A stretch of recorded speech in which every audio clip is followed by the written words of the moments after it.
right?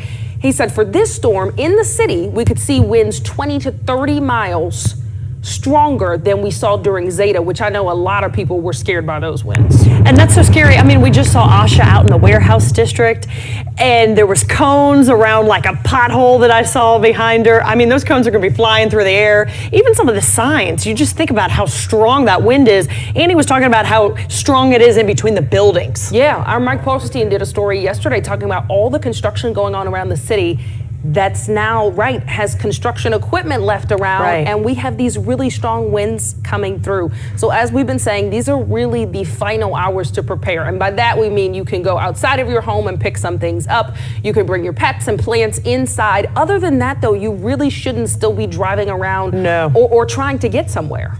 And we also talked a little bit about how this Zeta moved fast. It was very fast, and this is a fast-moving storm now, but once it gets on land, Peyton tells us it's gonna be around for a while.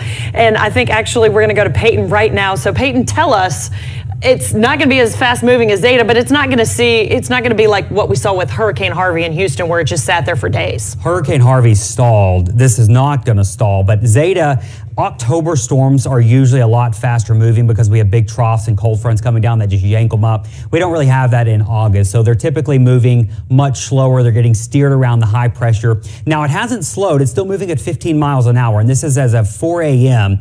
And I was just talking to Dave Cohan on WWL Radio, and we were just talking about just looking at this thing sitting off our coast. It's one thing to forecast a major hurricane like this, a strong Category 4, but it's another thing to see it sitting off the coast, and here it comes, and it's coming no matter what. I mean, it's coming to southeast Louisiana. There's no veering at this point. 140 are the winds right now. Those are sustained, but you got to remember there's stronger gusts, and 140 mile per hour winds are at least for a minute straight. 165 mile per hour winds are our gust, and it could still strengthen some. The pressure is at 946. The pressure continues to drop, and as long as the pressure continues to drop, the winds could strengthen more. So lower pressure usually equals continuing drop in the winds. Now, I want to take a look at this track here because the final track of this thing is going to determine who sees the absolute worst part of this hurricane. And when I say that, I mean this could be the strongest hurricane to ever hit some of these communities going back over the past 50 years to 100 years. I mean, we're even talking about comparing this to Betsy and maybe beyond Betsy at this point. So that track does take it towards, that's Port Fourchon right there. That's Leeville. And let me tell you, if it took this track right here, this would absolutely be catastrophic for perhaps Grand Isle, Port Fourchon, Leeville, down here into Lower Lafourche, and for a large chunk of Lafourche Parish. This thing, the eye wall itself would just scrape along parts of our bayou parishes here. Now, there's still some uncertainty. Wobbles are still possible here, and these wobbles are almost impossible to forecast. So we're going to have to babysit this thing as it comes in, meaning tracking it. But right now, I think our best guess is this makes landfall somewhere through Terrebonne, Lafourche Parish, with the worst impacts on the center and eastern side.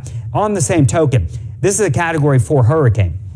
Every single side of a Category 4 hurricane is equally dangerous. This is not a tropical storm where you can literally be 10 miles on this side of the center and you're fine. The center could track right over Houma, and they could still have significant winds over 100 to 120 in Morgan City with this track. So Morgan City is still going to get hit with this pretty hard as well. So that's what we'll be watching with the impacts. But you can see there, we're already getting the outer bands. We are looking at tropical storm conditions moving through the coastal areas, and that will start to spread up towards New Orleans as we go through the remainder of this morning. And then by this afternoon, it's going to get rough for most of the area. So I just want to zoom out again and show you what we've got here. And I want to look at this a little bit closer to see if we're seeing seeing what we're seeing with any wobbles. And this is what I'm talking about here. When you look at the forecast line and you look at this hurricane, they're going to wobble. And if you notice within the past 30 minutes or so, it kind of wobbles this way a little bit.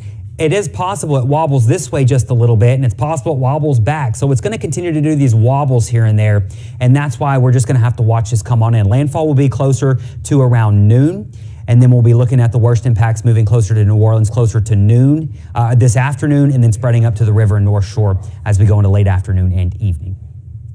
All right, Peyton, thank you very much. Thanks, Peyton. We've been checking in on areas, of course. We're trying to talk to everyone impacted by this storm. Right now, we want to check in with Jefferson Parish. Yeah, Cynthia Lee Shank, the parish president, is with us right now, and obviously we're all watching Grand Isle. Yes. I'm at the EOC right now in Gretna, and we have a camera that I'm looking at Grand Isle every few minutes. So we're seeing that, it doesn't look that terribly bad now, but the conditions are definitely getting more serious, than an hour ago. So, our prayers are with the people on Grand Isle. I'm estimating that I spoke to Mayor Carmodell earlier today. He thought there was still about 40 people left on the island. And you just mentioned, we've been watching these updates, we've been watching the storm intensifying. How are you feeling at this point? I know you've been monitoring this like the rest of us for days now. Well, the last couple weather, updates we've had, it hasn't been good for us. Right. It was hard news, hours ago when it is looking like it was going right over Grand Isle. So it's been tough. I'm waiting for an update that is more favorable for us here in the parish. But we're going to deal with it whenever we can. Our teams are ready to go out and do search and rescue already. I'm with some firefighters and some police in here at the EOC, and they're just ready to go out and do their best work. So we're going to be patiently waiting. And I know we have the worst ahead of us, and we haven't started really feeling the effects up here. It's going to be a long couple days ahead for us. And kind of talk about some of those conditions you have to wait for to start those rescue operations. Well, they have to wait until we can get out, that our first responders can get out, and then their first, order of business is just clearing the roads. And that's why we're asking everybody, when this storm passes, please stay inside. If you don't have an urgent need to leave, and if you're safe staying in the house, please, it's dangerous conditions. So they're going to get out and make sure all the roadways are cleared and remove trees and check that. And then they're going to start looking for whoever needs assistance, and they're going to start the search and rescue. They'll be down in Lafitte, they'll be down in Barataria or Crown Point, because we know there are people there. Those roads will be flooded, so they're going to go out and get those people and bring them to safety. For those who didn't watch your press conference last night, tell us more about those evacuations, where it's mandatory, where it's voluntary, some of the road closures, everything people need to know who live in Jefferson Parish. Yes, I called a mandatory evacuation for outside of the hurricane protection system. So that would be the Grand Isle area, of course, Lafitte, Lower Lafitte, Barataria, and Crown Point. And then within the hurricane protection system, we did a voluntary evacuation. And I do believe many people left. I was out driving the roads a couple hours ago, and it really seemed very empty. All my friends left, my family left. So that's good news for us. I know it was long trips to get to Florida and Houston today. I heard, but I'm glad they're out of the cone, and I'm glad they're safe. And I'm sure they're all praying for us, that those that are in here. And we're going to try to hope that this goes through not as catastrophic as it could be. We're gonna really hope for the best. And I know everybody is sending us, their prayers. And we definitely appreciate it. Let's talk about these updates. The storm surge totals have not been great at all. I know that's a big concern for those lower lying areas. In some areas, we're looking at as much as 15 to 16 feet of storm surge being anticipated. Yeah, and that's just the danger. I'll say time and time again, all the weapons of a hurricane we're very susceptible to in Jefferson Parish, because we have the lower lying areas and the storm surge. And, if you haven't been to Grand Isle already had a lot of land loss, but it is a narrow island. It's got houses on both sides and one road going down the middle. So it takes the first punch for us. If the storm gets weaker up here, it's because Grand Isle and those areas take the first punch for us. And that's when those storm surge numbers came out. I realized it was a very, very dire situation for us, very life-threatening situation for us. So I think I think more people got out of Grand Isle than normal. A lot of times people want to stay, and that was really good news. The mayor really thought probably 95% of the island evacuated, so that was good news. But of course, we're very, very concerned about the people that are still on the island.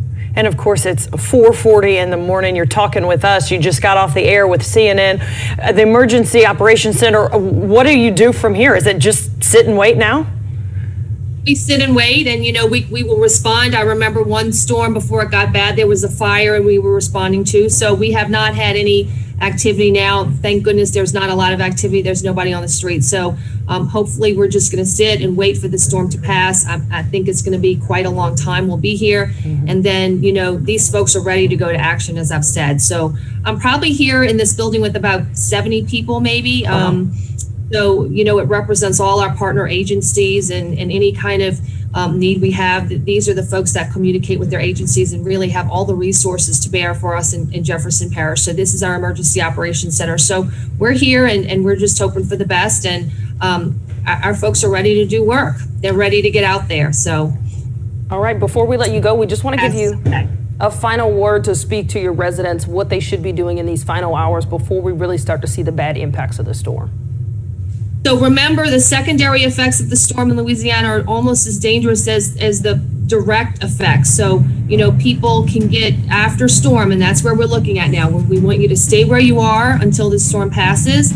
But remember, the dangers are there. And in Louisiana, we've lost a lot of lives to people post-storm. So whether it's trees down, whether it's live electricity, whether it's generators being improperly used, be very, very careful. Once the storm passes does not mean the threat is over. There are many, many more threats out there. So we need to minimize the injuries because remember, we're a COVID community. Our hospitals are already filled. So let's not have anything that we don't need to happen just because of actions that we did, we could have waited on. So that is really my message to the citizens of Jefferson Parish. And you did mention all those people standing by to rescue people. We want to just thank them, and we'll definitely be praying for their safety. And thank you so very much. Cynthia Lee Shang, the parish president with Jefferson Parish, will be checking in with you later this afternoon. All right, You all be safe too. Yeah, we appreciate you joining us. All right, let's get back over to Peyton. We're talking about Jefferson Parish there, talking about those lower lying areas. We had to talk about storm surge. You know, really concerned with Grand Isle. We are. This type of storm, if it were to take the perfect track for, you know, or worst case scenario, I guess I should say, you have to wonder what would be left in Grand Isle after this type of storm. I mean, you're talking winds that could be gusting over 165, 70 miles an hour. That's a problem in and of itself, but then you get 16 foot of storm surge on there, and you just wonder. Now, the storm right now, there's the mouth of the river. We've got our buoys out here. This buoy's not in the thick of it yet, but it's gusting to 75 as the eye moves towards it, and the eye's going to pass right near that buoy. It'll be interesting to see exactly what it is showing. The most intense winds are going to be on this eastern side, and that's why we're so concerned for lower Lafourche, through Lafourche, and over towards Grand Isle. This is not a good scenario for these areas down along our coast. Now let's take a look at the current winds, because it is getting a little breezy out there. We are gusting to 32 in Grand Isle. We were gusting to around 40 something earlier. So at times we'll get some showers and rain bands that move through that produce stronger wind gusts. Now as you come inland a bit, we really don't have much in the way of strong winds just yet in Thibodeau or Homa. Galliano 21's your gust. The airport's gusting to 24, 30 at Lakefront. So not a big deal right now. You still have time in New Orleans, in the Bayou parishes, up towards Homa, Thibodeau, River parishes, North Shore. Not necessarily to get out on the roads and evacuate. I think that time has really come to an end for most people, because we don't want you stuck on the road. But if you have things you can secure outside that you don't want flying around in these winds later on today, you still have time to do that for our inland areas. Coastal areas, I hope you evacuated, and I hope you're watching us on your telephone or computer over in Houston or Austin. I really do, because it's just too frightening to think of anyone staying down there in these areas to ride this out. Now here's a look at radar. There's the outer bands of Ida. You can see Ida's continuing to encroach on the coastal areas. There's the eye. And that eye is wrapped up all the way around. What does that tell us? This thing is organized, and it's going to continue to organize. We've been tracking lightning in this thing, and whenever you have lightning in an eye wall, that's a sign that it is a really intense hurricane. So that's a trend we'll also be keeping an eye on. We do have some heavy rain moving through parts of the area, and these are going to produce some strong wind gusts, upwards of about 40 miles an hour. We've got a pretty big band coming up into the metro pretty soon, so heavy rain will be moving in within the next 20 minutes or so. That'll produce wind gusts of maybe 30, and then we've got heavy rain moving over the lake. So as you head up towards the North Shore, you might start to see a little bit in the way of showers across the area. So as we've been talking about, we're going to be babysitting this thing and watching its track along our forecast track, and it's going to wobble a little bit. Now here's a trend we notice right now.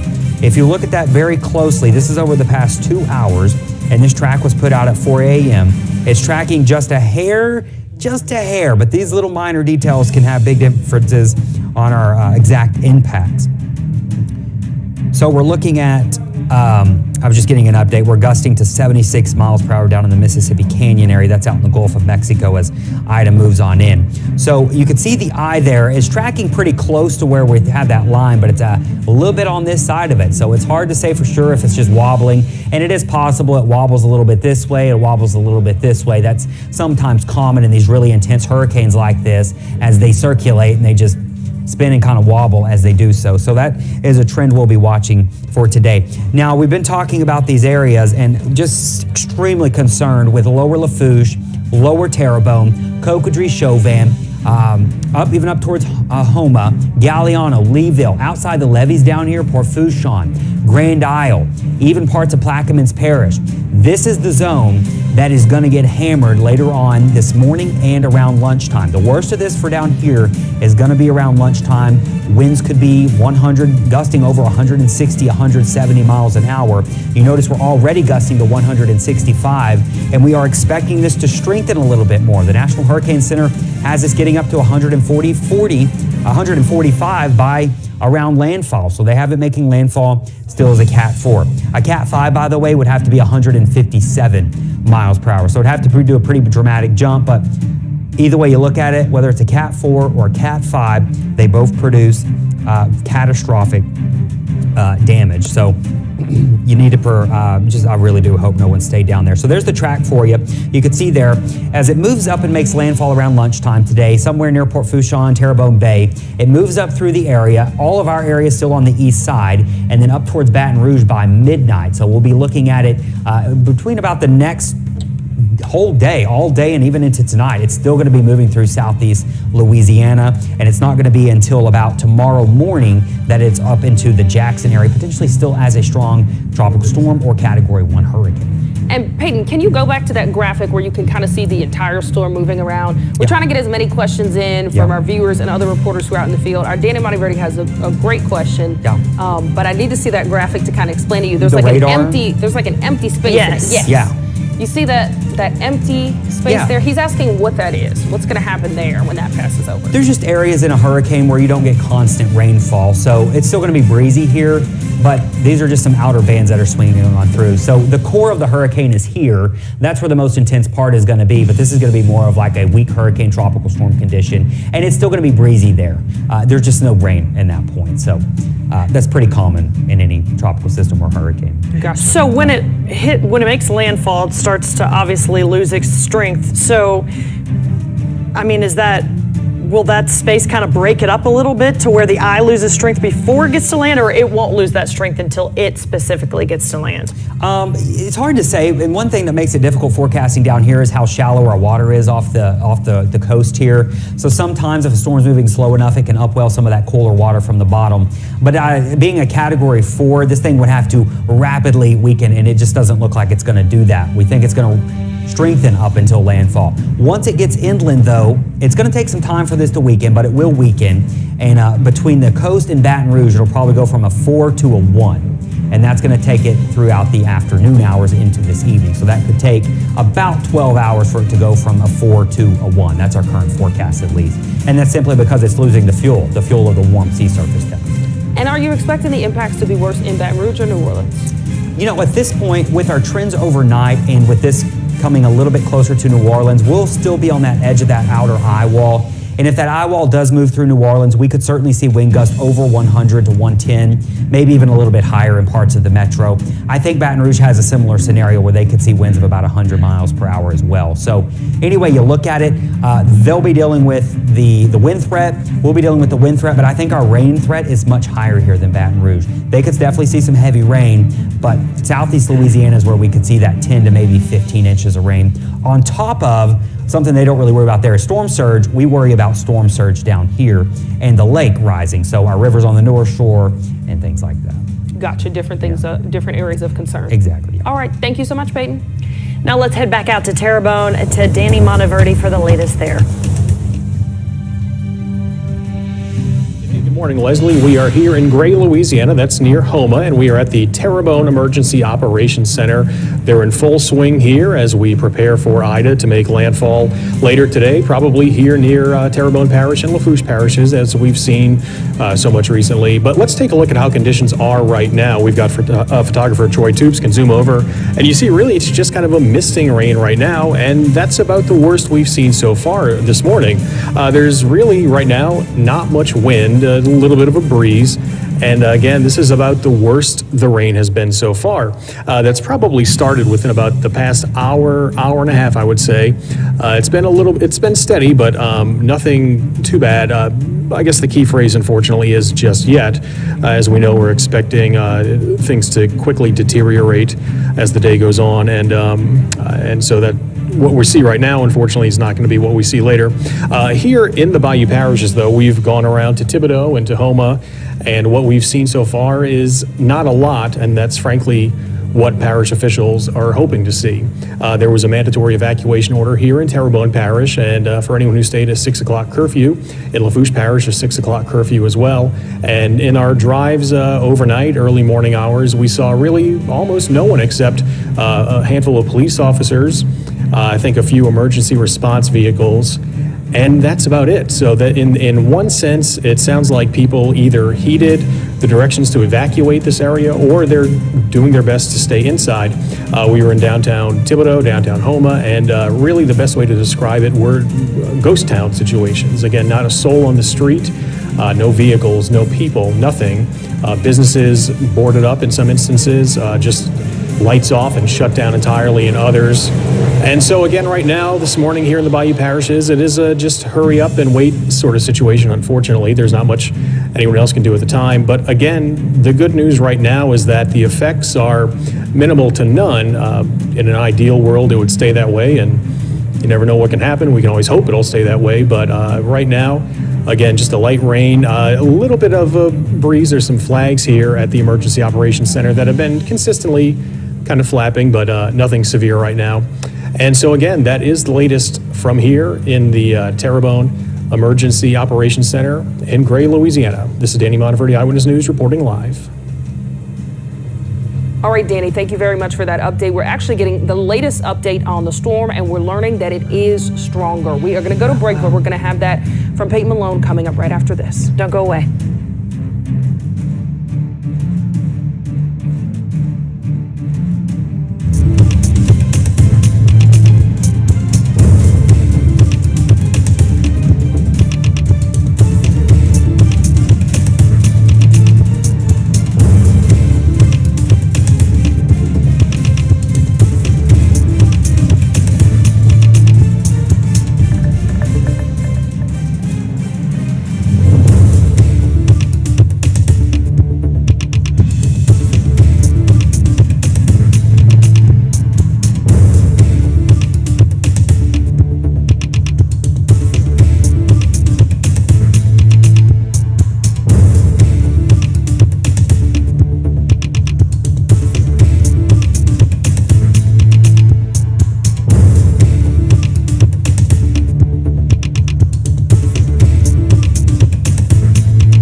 From WWL-TV, this is continuing coverage of Hurricane Ida. Thank you for continuing to watch here as we track Hurricane Ida. We just got the 5 a.m. update. We're getting hourly updates now, and the hurricane continues to grow stronger. It is a 145 mile per hour sustained storm now. That is a Category 4, and it's only 80 miles south of Grand Isle. So time has run out in Grand Isle, and tropical storm hurricane conditions will continue to move on in through the rest of the morning and get there by around lunchtime. There's the track. Look at this number, though. This is the number that's just shocking. I mean, it's all shocking. But sustained winds 145, gusting to 165. That could go up to around 170 miles per hour. That type of wind will destroy any structure. And look at the northwest movement. It hasn't slowed down. It's still moving at its constant rate, which has been about 15 miles per hour, which has been the case for the past about 24 hours. So you can see there that red line I've drawn on here is the path of this thing. And we are extremely concerned. And we're not being dramatic here, folks. This is a Category 4. This is a strong Category 4 storm that's going to be impacting parts of southeast Louisiana. The current track of it does take it straight up through Houma and Thibodaux. Earlier, it was more along LA1 here. It shifted a little bit, but these minor shifts are expected. This could wobble back this way a little bit. It could wobble this way, and it could wobble back and forth all the way up until landfall. So the key message here is that the Bayou parishes, Terrebonne, Lafourche, especially lower Terrebonne, lower Lafourche, lower Jefferson, Grand Isle, and even Plaquemines, with this current track and forecast, are going to get absolutely hammered by a strong Category 4 storm with winds 145 miles an hour. That could go up even more. Now, a lot of people have been wondering, is this going to be a Cat 5? A Category 5 would be 157 miles an hour. So it has about 10 more miles an hour to go there. No guarantee it does it, but anyway you look at it, this is going to be a devastating storm for areas. Pressure is 946. That's what we'll be watching. When pressure level is off, we'll probably see the intensity and the winds level off. But anyway, it is going to be moving on in. So we've got showers, outer bands moving on through the area. These will produce some gusty 40 to 50 mile per hour winds. We're starting to get in our tropical storm conditions down along the coast. Hurricane conditions will start very soon down there along the coast as well. So Ida is intensifying, and here's the latest track. There it is, moving up to the north, making its turn. It'll be near Baton Rouge by tonight. We've been showing you the radar here, and we've been tracking just how big that eye is. And it's not a giant eye. And let me erase this here because I want to do this. I haven't done it in about an hour. The eye itself is in between about 20 and 30 miles in diameter. It's actually about 20 miles. It looks like it maybe shrunk just a little. So overall, the eye is not giant, but the worst part of the hurricane is going to be around that eye wall, especially on this side. This is where we're clocking those 165 mile per hour wind gusts are going to be right there on the eastern side of that eye wall. Now, showing you the track here, let me time it out for you, and when you could see the worst conditions moving on into your area. The track of this thing really has not shifted over the past 2 or 3 days, really. There they have it making landfall. Notice as they have it at 1:45 this afternoon. So it'll be interesting to see, does it continue to intensify up until landfall around lunchtime? We'll say around noon. Or does it kind of cap off or try to weaken some as it gets over this continental shelf? Either way, it looks like it's going to be a strong Category 4 landfall. We're just going to have to watch it and see what it ends up doing. Then it makes the turn, around midnight to noon, or around midnight, just after midnight. It's near Baton Rouge, probably still as a Category 1 storm, so it's going to take it about 12 hours to go from a 4 to a 1. That means it will be a hurricane over pretty much all of southeast Louisiana as we go through this afternoon, and we will be dealing with the worst of it through the afternoon hours for inland areas. The coast will be dealing with the worst of it this morning and around lunchtime, and it's not going to stop. It's going to linger all the way into this evening, into parts of tonight. So to give you an idea on some of the other impacts and the timing of when the worst could be moving in, let's time it out for you. That's 8 a.m., the worst of it heading towards our coast. By 10 to 11 o'clock, there's the eye wall moving into the coastal areas. Winds start to really pick up in Houma, Thibodaux, and the New Orleans area about lunchtime. Could start to see some gusts 70, 80, 90, 100 plus miles an hour. South of the lake, closer to lunchtime, and then this will continue to just spread over the area as we go through the afternoon hours with wind gusts. Look at all these 100 plus mile per hour wind gusts, 127, 130, 125, up to nearly the 80s and 90s in New Orleans, and that will probably only get higher. The big question right now is the eye wall, the eye, where does it go? The closer you are to this eye and this part of the eye wall, eastern part. That's where the worst part of the hurricane is going to be with regard to wind. If that eye wall stays just to the west of New Orleans, maybe we don't get the 110 mile per hour winds, but we're going to get probably 80 to 90. So that'll be the big question. But really, if you are in New Orleans to the west, there's a pretty good shot you see winds over 110, 120 later on through the afternoon and into the evening. This is at 6, 7 o'clock later today. The eye is just there in between Houma and Baton Rouge, still gusting over 100 in parts of the river parishes by sunset. And then that's when it will really start to get bad on the North Shore. The North Shore will really start to see winds pick up closer to sunset and going into the midnight hour. This is at midnight to paint the picture. We're going to be dealing with this all day long and even into tonight. We will start to see wind gusts over 70 to 80 to 90 miles an hour up in parts of the North Shore. Notice in Mississippi, not as bad, maybe some wind gusts to 60 to 70 to 80, but not into the 100 area. And then this is waking up Monday morning. About 7 o'clock on Monday, Ida is lifting up north of Macomb. We're getting some breaks in the heaviest rain, but we've still got strong winds of 60 to 50 to 70 miles per hour. So it may not be until Monday afternoon before winds are below tropical storm force. That's when it's safe to get out and do stuff or be on bridges and things like that. You don't be driving on any bridges when winds are this strong. Now, something else we need to talk about here. A Category 4 storm like this, every single threat is a big threat for someone. The surge values have gone up here. We bumped them up to 12 to 16 feet as you go down into Lower Jefferson, Lower Lafourche, and on the west bank of Plaquemines. This will be funneling up into Jefferson Parish here. Think of Jean Lafitte and Lafitte down here.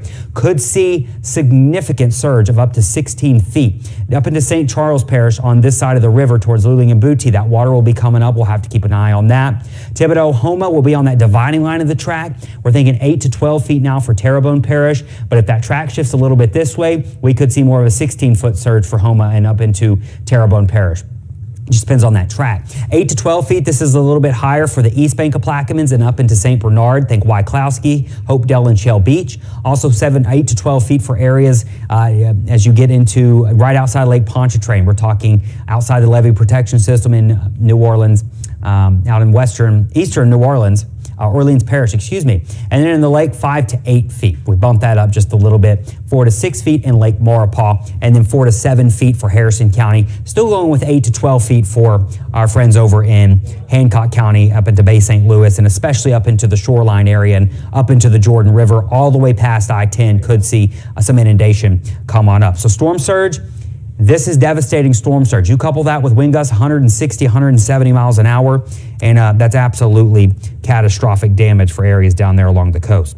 This is also going to be a big deal. Our rain chances and our rain totals, we're growing more confident that this could be a big flooding event as well. And I know you're thinking, oh my gosh, we're dealing with surge, wind, and flooding potential? Yes.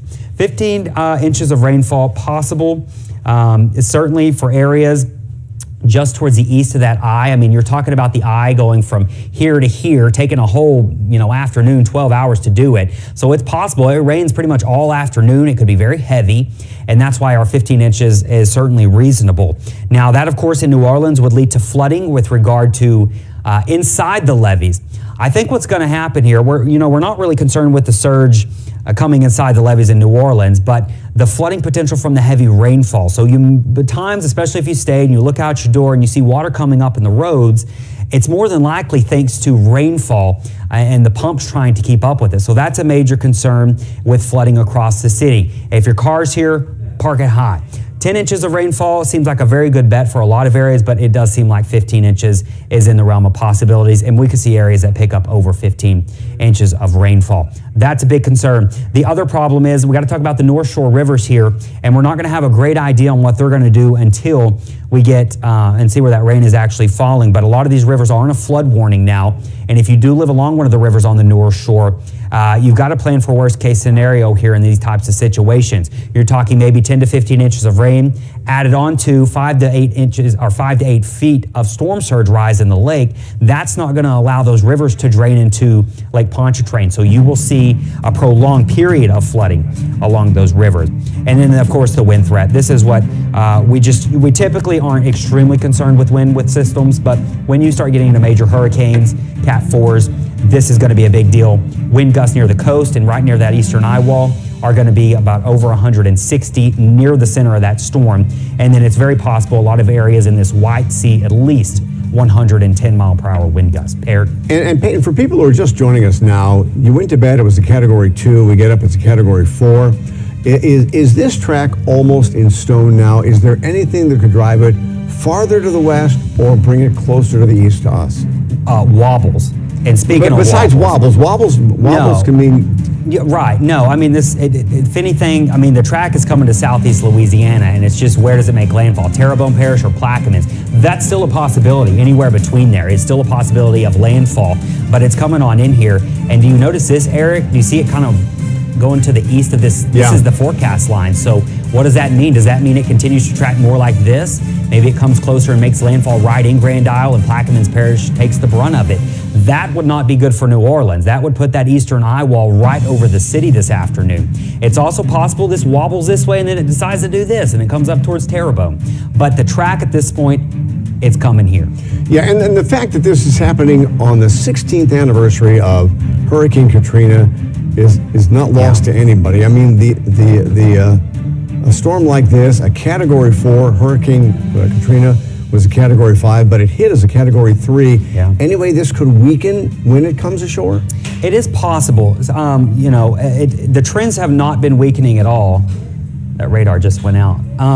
The trends have not been weakening at all. Now, it is possible it kind of caps off, and we'll see what it does, but right now there's no indication that it is going to weaken. The wind shear is not terribly high, and it's just so organized. I mean, that is so impressive to see as a hurricane. The structure of it is just a classic, devastating, you know, Category 4 hurricane. Yeah, and depending on where it does make landfall finally, if it's a real marshy area, that's not going to weaken the storm any. You know, it's not. This is going to take its time. I was showing you it's going to make landfall, we'll say here about noon today, and then by midnight it's going to be by Baton Rouge. So within that scale, traveling from the coast to Baton Rouge, it's going to be going from about a 4 to a 1. So it's not going to, it'll weaken, but it's going to take all day to go from a 4 to a 3. It'll probably stay a 2 and a 1 much longer. It'll probably go from a 4 to a 3 pretty quickly, and then from a 3 to a 2, and then it'll be a 2 all the way up to Baton Rouge where it'll be a 1. And then this is not anywhere near the size of what a Katrina was, but if this could be a more powerful storm and landfall than Katrina was. Yeah, let me talk about that really quick. Thanks for mentioning that, Eric. Katrina was a Cat 5 a day before landfall. This was not a Category 5 a day before landfall. Oftentimes when you're talking about storm surge, and you know, with Katrina we saw storm surge on the Mississippi coast and parts of our area 25, 30 plus feet. The reason for that is because Katrina was a Cat 5. It went through an eye wall replacement cycle and the wind field was able to expand. And a bigger wind field is going to be able to push more water. This has not had the ability to do that. So this wind field with this one is far smaller with Katrina. It's far smaller than Katrina's wind field, but this could come in with much stronger winds than Katrina. So storm surge is still going to be significant here, but you got to look at more than just the category when you're talking about surge here. Oftentimes it's the structure of the storm, it's the speed of the storm, and in this case, the structure of the wind field is much smaller than that of Katrina. And the other difference, Katrina, we were on the west side of that storm. It made a jog to the east early Monday morning when it hit 16 years ago. This one will be on the strong side no matter where it comes in. Yeah, the problem for New Orleans and Katrina was it went right here, right? And what did that do? When we were on that western side of that eye wall, we had winds just hammering down here into New Orleans. We're not going to have that with Ida. Ida is going to go to our east, which means our winds are going to constantly either stay out of the southeast or the east, and by tomorrow they'll be out of the south as it wraps up into it. So we're never really going to have a wind pounding down onto the New Orleans area. Now on the North Shore you will have a strong wind tomorrow out of the south, and on the western side of the lake, lower Tangi south of 22 and over into Lake Maurepas, St. John, Eric, they're going to have that strong wind funneling into this area all day long. So storm surge could be more significant over here. And the other problem, the more it wobbles east, if it does, even if it doesn't, the storm surge coming up the Wrigley's into the lake, that's going to be a lot of water. It is. We're forecasting 8 to 12 feet in Lake Bourne going into the Wrigley's, and then we have it to 5 to 8 feet in the lake right now. That's a lot of water. It's going to come on up, and we hope people out here evacuated that are not in the levee protection system. And we've heard that some people did not evacuate down in Grand Isle. So That was a mistake. Yeah. All right, Sheba. Thank you very much. We want to get an update on conditions in Plaquemines Parish this morning. Joining us now is the Director of Emergency Preparedness there, Patrick Harvey. Thank you so much for being with us, Patrick. How are things going? So far, we're calm before the storm here in the Belle Chase area. Lower part of the parish is starting to see those feeder bands coming in. We're getting some here in the upper part as well. Getting wind gusts down in the Buras area, around 40 miles an hour. And, the conditions are going to just deteriorate throughout the day for us. Definitely. The Hurricane Center increased the storm surge value, as y'all were mentioning, up 12 to 16 feet from the mouth of the river going west. So hopefully our residents heeded our warnings throughout the past couple of days to please get out of here, in those mandatory evacuation zones. And let me ask you this: if it does wobble to the east a bit, and it could make landfall in Plaquemines Parish, and that would be devastating. That's correct. We haven't had, as y'all previously mentioned, Hurricane Katrina. That eye crossed over the Buras and Empire area. Everything was just devastating. Nothing was left, and anywhere Ida is going to hit is going to be similar effects. And Katrina came over your parish as a Cat 3 when it finally hit. This looks like it'll be a Cat 4, and it is a big difference. Yes, it is. It just strengthened overnight, and we've been saying that. I've been talking to Ken Graham at the National Hurricane Center, and also my partners at the National Weather Service, and it's doing what it's predicted. Strengthened as it came across the Gulf. Those warm waters. It blew up in size yesterday, and then we had it redefined a little bit overnight, and just it's going to be devastating over the next 24 hours in southeast Louisiana. And you and other officials there have been telling people, get out if you can. Did people heed those warnings? Did you find most people evacuated? In the mandatory evacuation areas, it seems like most of them have. We still have some residents up here in the Belle Chase area where we did the voluntary evacuation, but I believe a majority, of our residents heeded that warning. We just, overnight, we haven't gotten any phone calls to, help people, get out of their homes or anything in the lower portion of the parish. And so far, hopefully, whoever's still in their residence, please just go ahead and hunker down, as we all say, and we're gonna ride it out and hope for the best. Yeah, and because of the shape of Plaquemines Parish, you guys get it coming and going on a storm, depending on what that track comes in. Your levee system is a little bit different than in most parishes. Talk a little about that. That's correct. We have hurricane, the risk reduction system that runs from the Oakville area and covers the Belle Chase area, and then the risk reduction system's not on the east bank, as we've seen in Hurricane Isaac.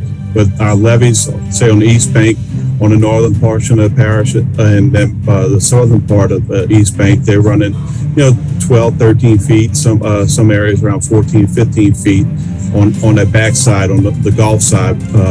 So, we expect them to get the water, on Highway 39 in that area between White Ditch and Phoenix on the east bank of, 8 to 12 feet. And then on our west bank, the levees, with the risk reduction system are good 15 plus feet, 16 feet.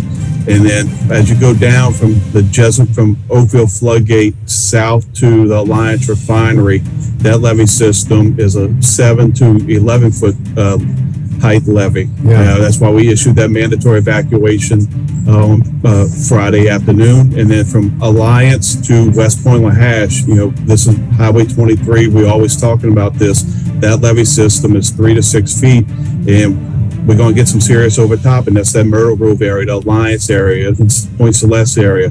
So there's going to be flooding down there, and it's going to, cut the northern end from the southern end of the parish. So any resident that's down there, they're going to be stuck for a good while. And quickly, do you have any idea just how many people actually evacuated? How many people are still down there, or you just don't know? There's some people down there. I haven't talked to the sheriff's office. They've been down there all night just to get an idea who's still moving around and stuff. But I would say there's still going to be a handful or so of people that decide to just ride it out down there. Unfortunately, so, Sure. We spoke with hopefully Jefferson Parish it's safe. earlier. Oh, I'm sorry. Go ahead. Go ahead. I'm sorry, Chief. We were just saying we spoke with Jefferson Parish's president earlier, Cynthia Lee Shang, and she said they were already coordinating rescue efforts to be prepared after this storm passes. I know you were just mentioning some of the folks who stayed, how they're going to have to, just stay in place until this is over. Have you guys started coordinating efforts to rescue people who will need help after this passes? We have our boats ready to go whenever, once everything calms down. We're familiar with it. Hurricane Katrina, we did boat rescues down on the southern part of the parish and also on the east bank. And Hurricane Isaac,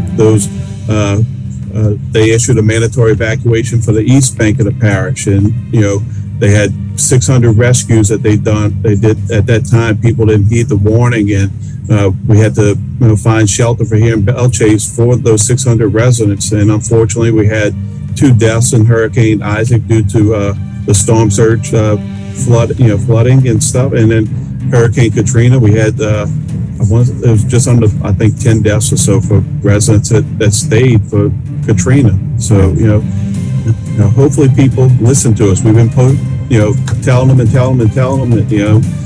but now's the time. Here it is on us right now. We're seeing those impacts, definitely.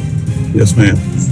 All right, and your biggest concern at this point, I know we talked about that storm surge. Is that the biggest concern? Right now, but it's going to be the heavy rainfall that we're going to get, the winds. Speaking to Kendall Graham a little bit ago, we're going to get 100+ mile-an-hour winds here in Belchase Yeah, if you area. get that kind of wind, that's going to tear places apart. Yes, that's correct. That's correct. It's going to be a constant tropical storm force wind. So you're going to have 40, 50 mile-an-hour winds the whole day, and then once you start getting a gust, it's just going to be devastating. That's just constant pounding on houses and everything. The electricity, it's going to go out. It's going to be out for several weeks. With this, and people don't realize that how much it impacts the water system, the sewage system, your phones, cable, internet, all that stuff. You rely on is based off of electricity. So it's going to be interesting. But right. the wind and the heavy rainfall we're going to be getting as well. So. Yeah, it's all the above with you guys. All right, thank you very much. We appreciate that. Patrick Harvey with Plaquemines Parish, thank you so much for joining us. Thank y'all very much. Y'all take care. All right, Duke Carter is in St. Bernard and is at the EOC right now. Hey, good morning, everyone. Yeah, we are here in St. Bernard Parish. We're in the EOC, just trying to figure out exactly how parish leaders are keeping people safe, especially as we know Hurricane Ida is slowly making her way closer to the southeast Louisiana area. And so, again, we've just been talking with Guy McInnes, Parish President Guy McInnes, earlier this morning outside of the parish center here in St. Bernard Parish. And he says that they're going out and about just to make sure that those low-lying areas are not overflowing with water at this time, which is good news. And so we caught up with Parish President Guy McInnes earlier, right before he left, before checking in the area. Take a listen to what he had to say. Go out and assess and make sure everything's buttoned up. Today's going to be a tough day. We're already starting to receive these winds, and in a few hours we're going to have some tropical storm winds. So we want to make sure we get out and assess and see what's going on. Make sure we don't have any flooded areas now before the storm, and see what's going on outside of the levee system. We're worried about that storm surge, when it's going to get here. So we're trying to get a good assessment of things in St. Bernard Parish so that we can get in our EOC and make sure we can manage it from there.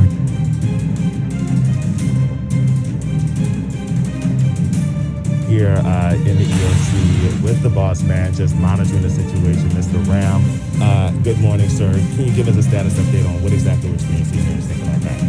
Well, right now we're having gust up in the upper part of St. Bernard and Chalmette area, 25, 27 miles an hour. Down in Hopedale, those areas getting up in the mid-30s. So by daylight, we should be experiencing tropical storm force winds, which are 39 and above. And by mid-morning, sustained tropical storm force winds and just a chill ready for the rest of the day. Talk to us about, are y'all planning any emergency operations for people beyond the levee protection system, or pretty much everyone took heed to the warning? Well, a lot of people outside the levee system, they've been there forever. They live there. They know what happens. They go through the same thing every year.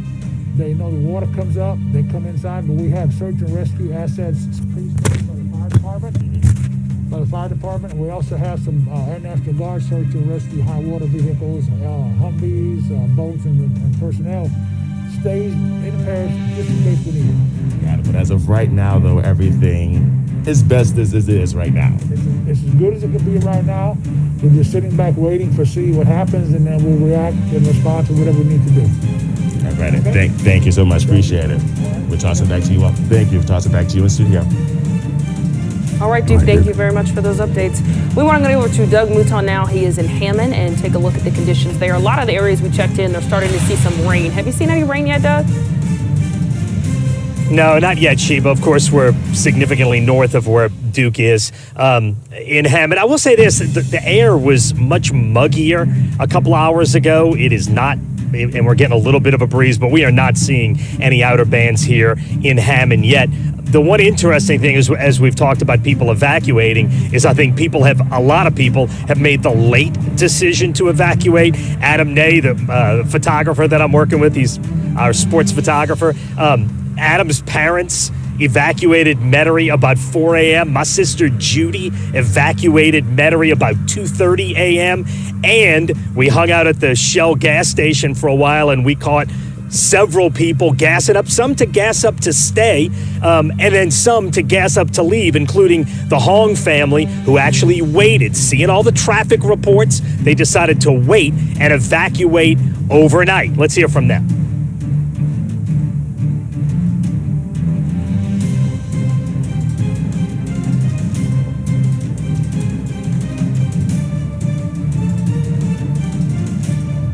All right, Doug, apparently we don't have that sound. Anyway, it has been quite a night. I know I came into the airport yesterday. I saw you posted that picture. How many people were in the airport? It was amazing. I've never seen the security lines backed up that far, all the way to the next level. Yeah. And so many people trying to get out. Now, they flew me back in a big 757, and they're bringing a lot of bigger planes in that don't normally fly on these kind of routes, because they were trying to get as many people as they could out.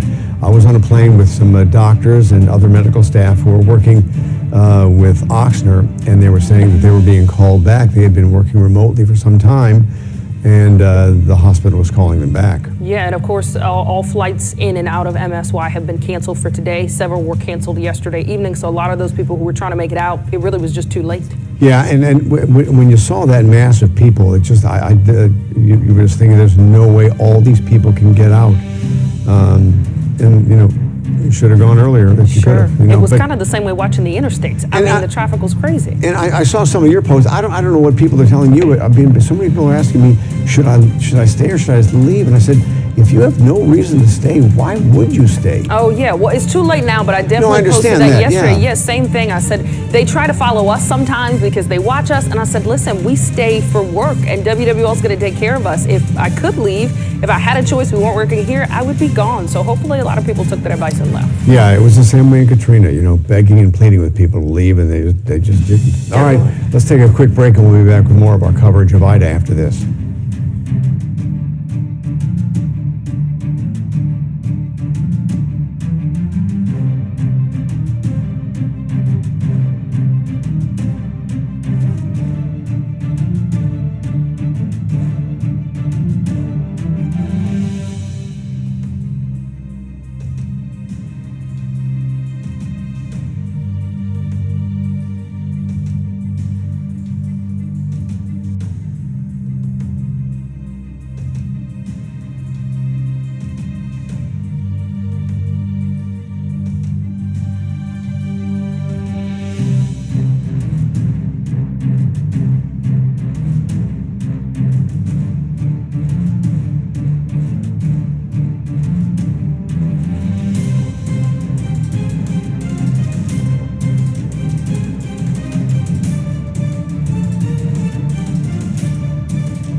From WWL-TV, this is continuing coverage of Hurricane Ida.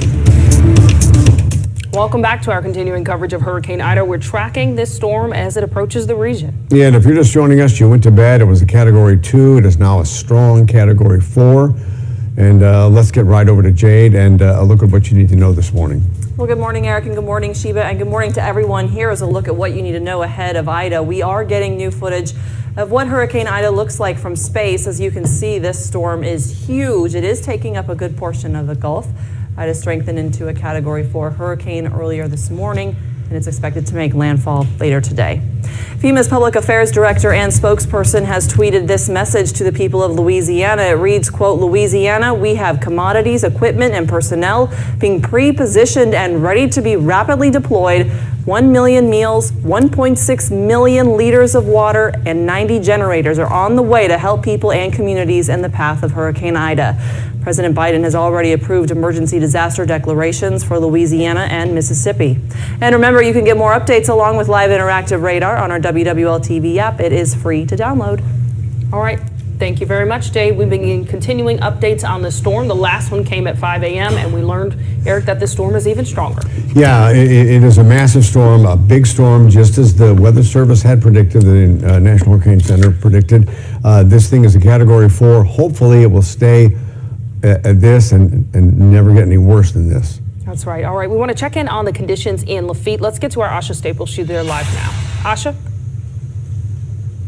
Good morning. Luckily, every time we seem to come on air, the rain just stops, but it was just pouring down a few minutes ago. But we are here. Things are pretty calm at the moment until we get that next band of rain in the area. But you can see winds are pretty calm as well. Nothing too crazy. The streets are wet, of course, and the streets are pretty clear as far as traffic. We have seen some police presence kind of circling the area, seeming to be monitoring things. But for the most part, things are looking pretty good at the moment. A lot of folks were actually debating about staying or leaving, just like across our area, and kind of too late to make the decision to try to leave. But for those who are writing it out, we definitely are with you and hope that you're staying safe.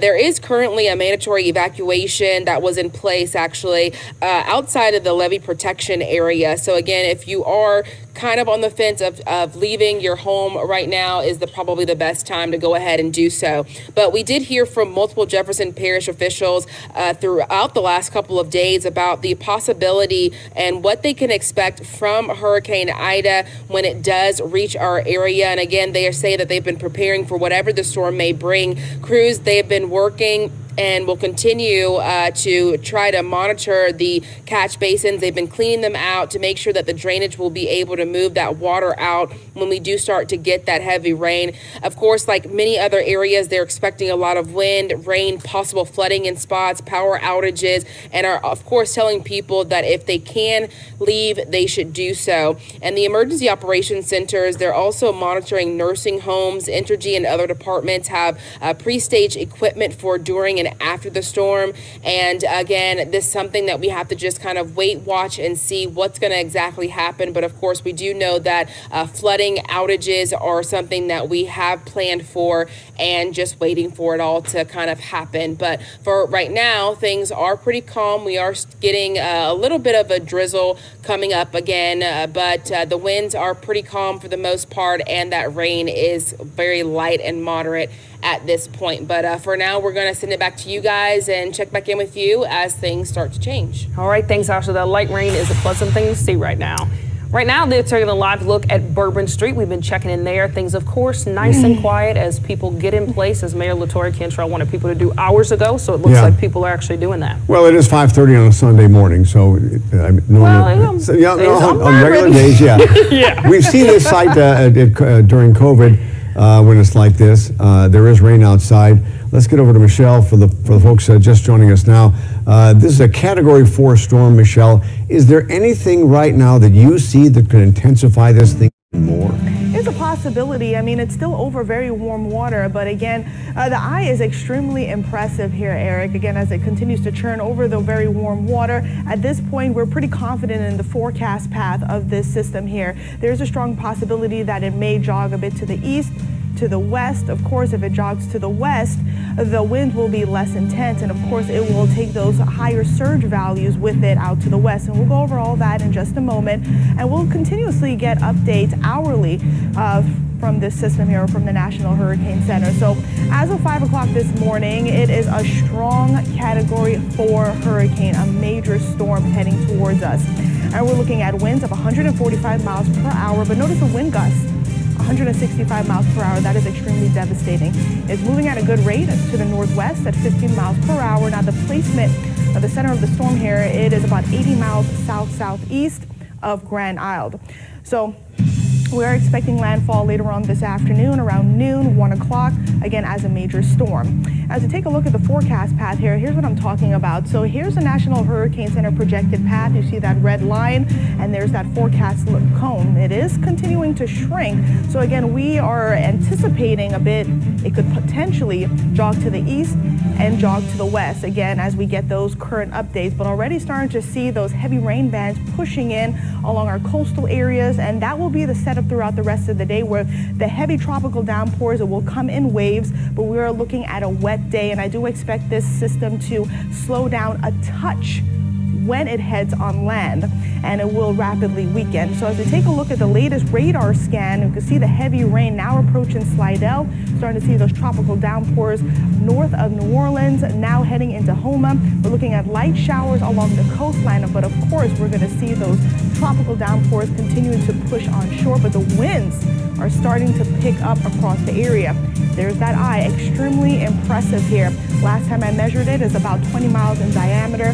And again, you can see the wraparound rain bands. That's where you'll find the strongest winds around that eye wall. Of course, if that eye wall is closer to New Orleans, that's where we're going to see the intense winds. As I mentioned before, if it jogs to the west, the winds will be less intense. I'm not saying we're not going to see strong winds. We are going to see strong winds, but it will be less intense. So again, the latest forecast path here, when we're looking in terms of timing, it is expected to make landfall as a Category 4 hurricane, packing winds of 145 miles per hour. And there is a chance it could continue to strengthen. Again, that's on the table. But as of right now, even if it does strengthen into a Category 5 hurricane, we're still looking at extensive impacts across the areas here along southeast Louisiana and then extending into the North Shore. So again, as this system moves on land, it is going to rapidly weaken, and we're looking at tropical downpours, heavy rain throughout the rest of the day. So we're looking at a long duration of rain.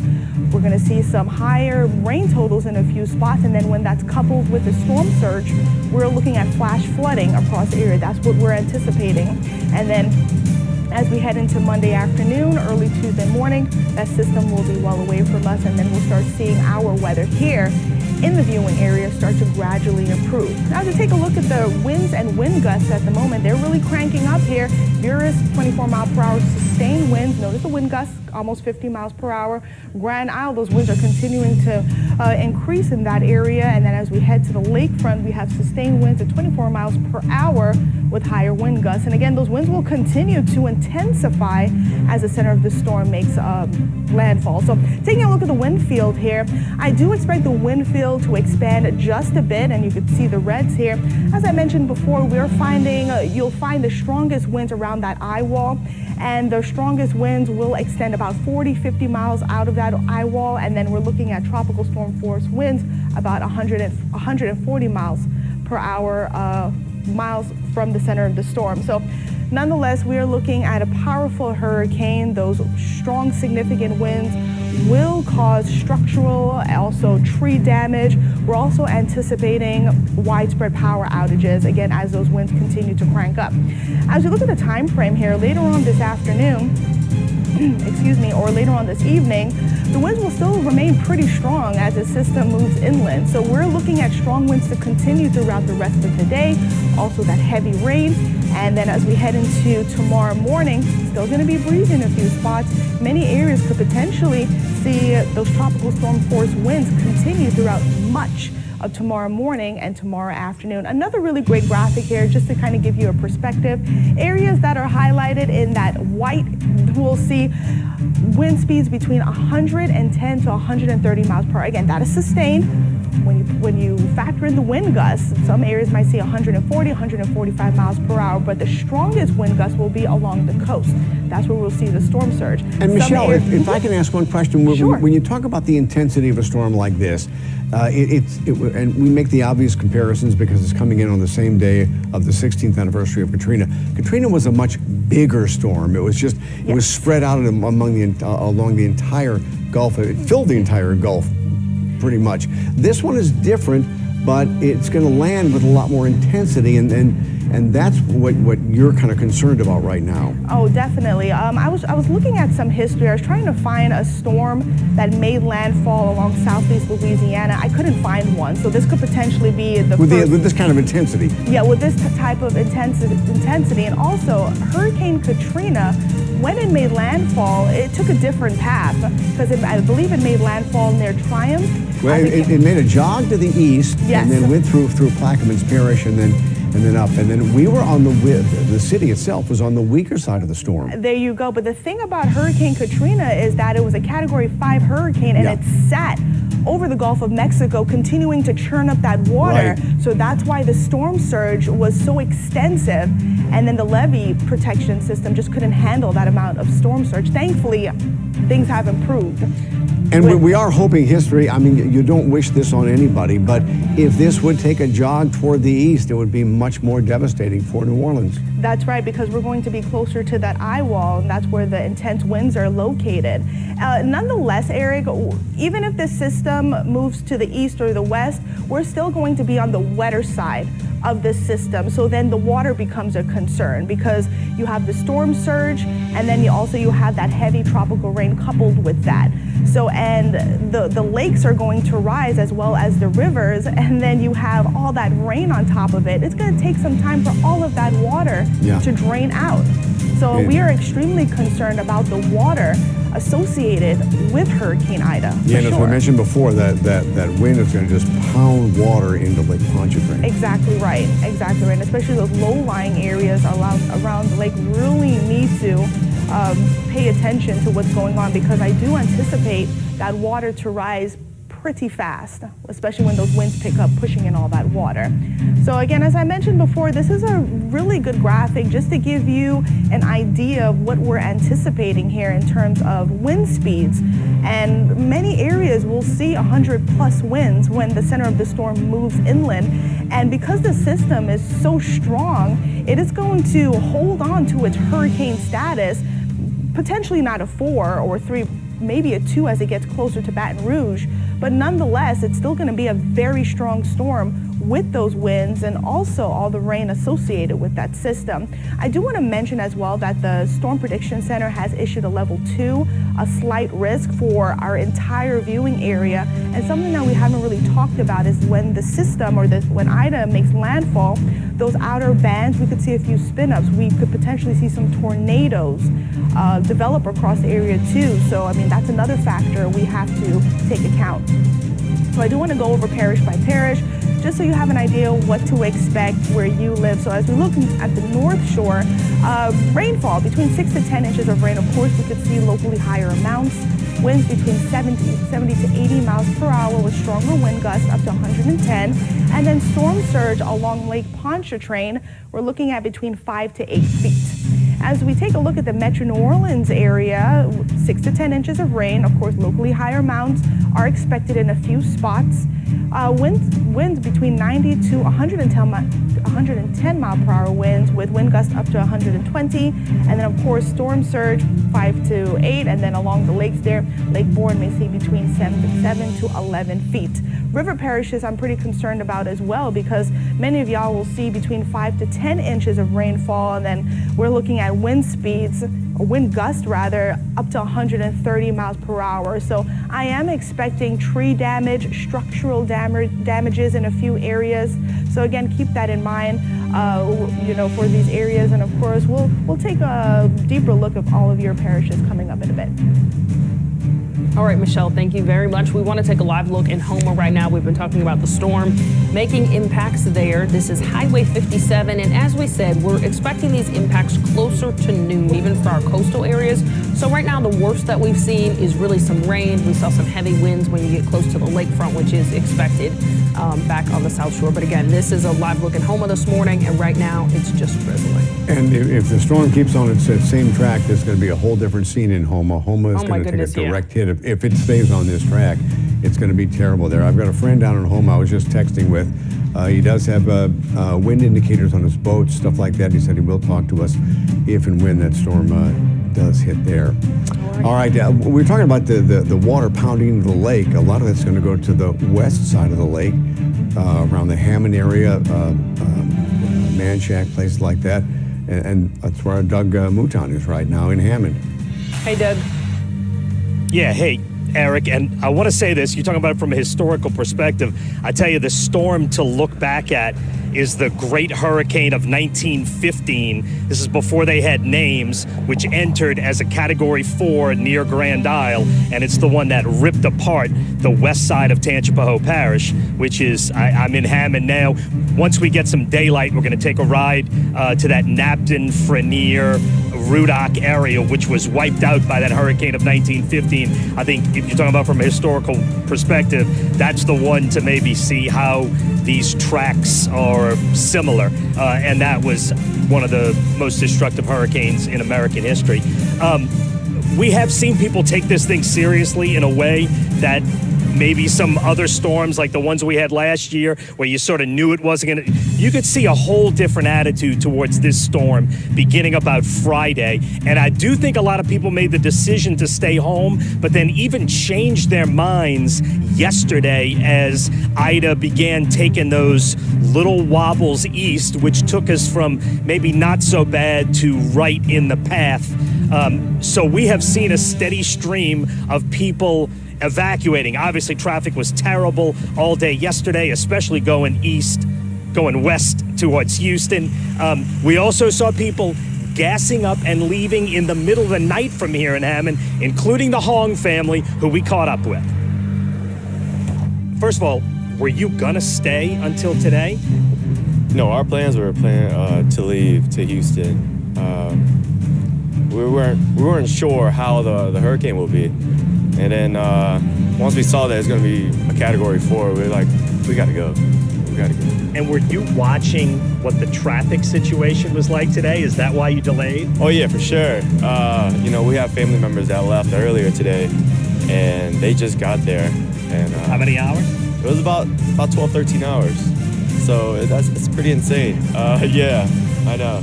So for us, leaving around this time, we were hoping that it died down, but as we saw on the GPS, it's still traffic.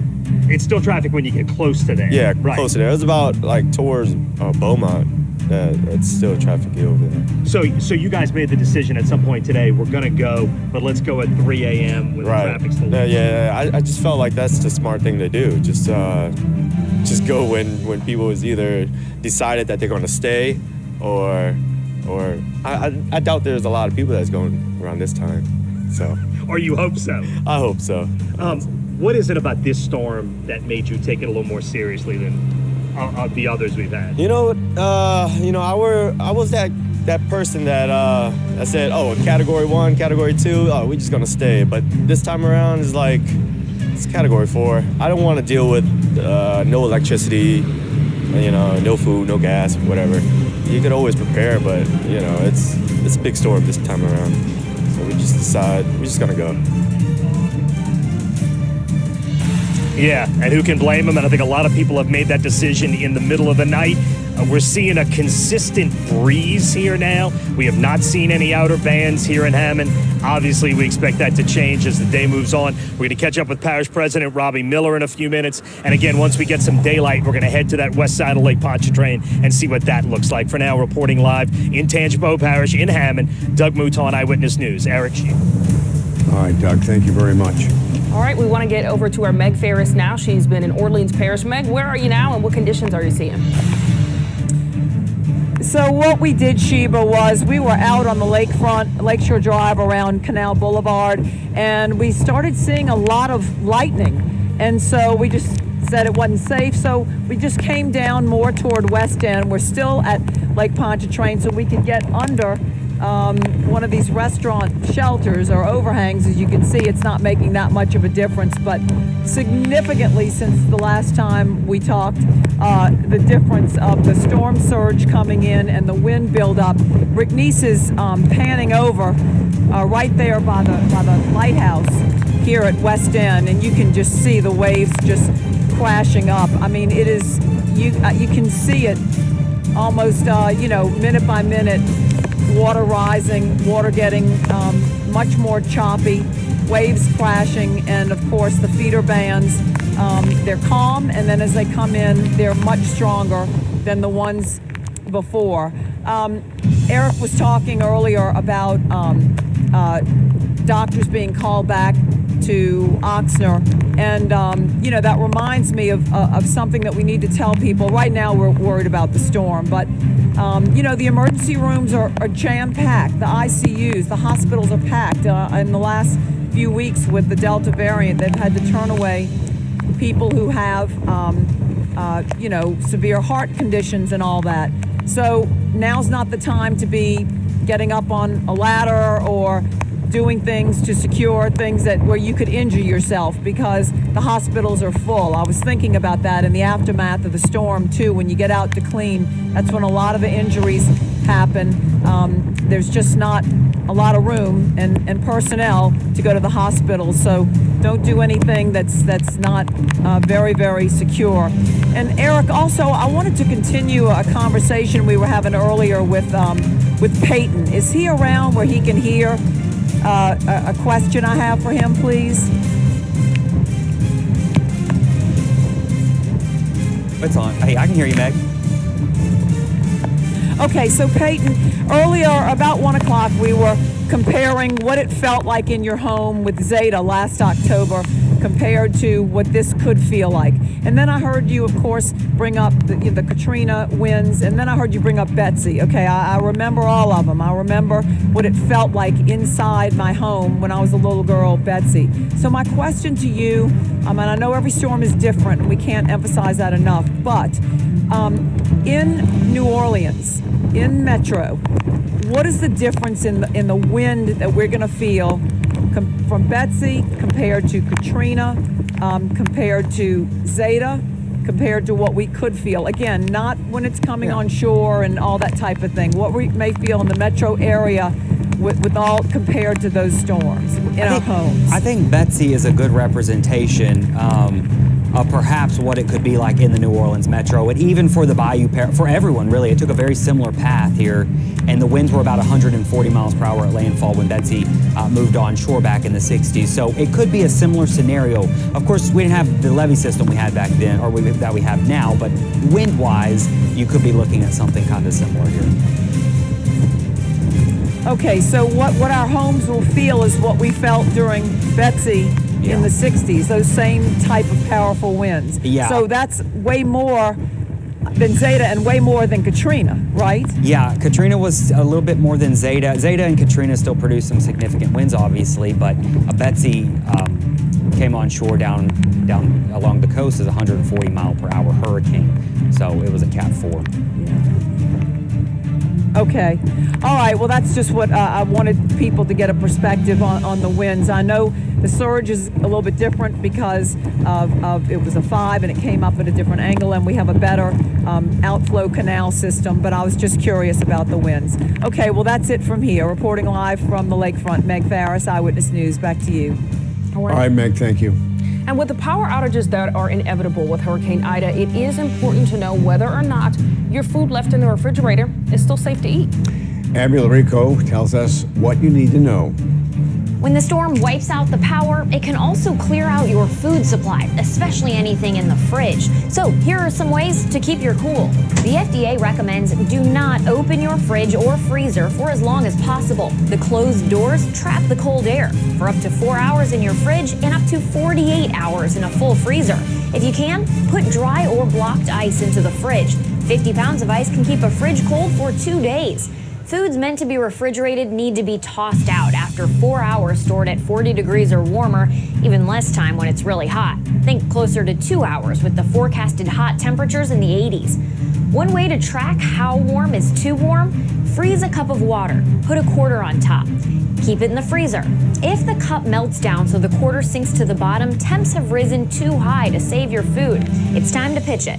Store all foods high and dry in case of flooding, and if there's any chance something has come into contact with floodwaters, don't eat it. Stay safe. I'm Abby Larico, Eyewitness News.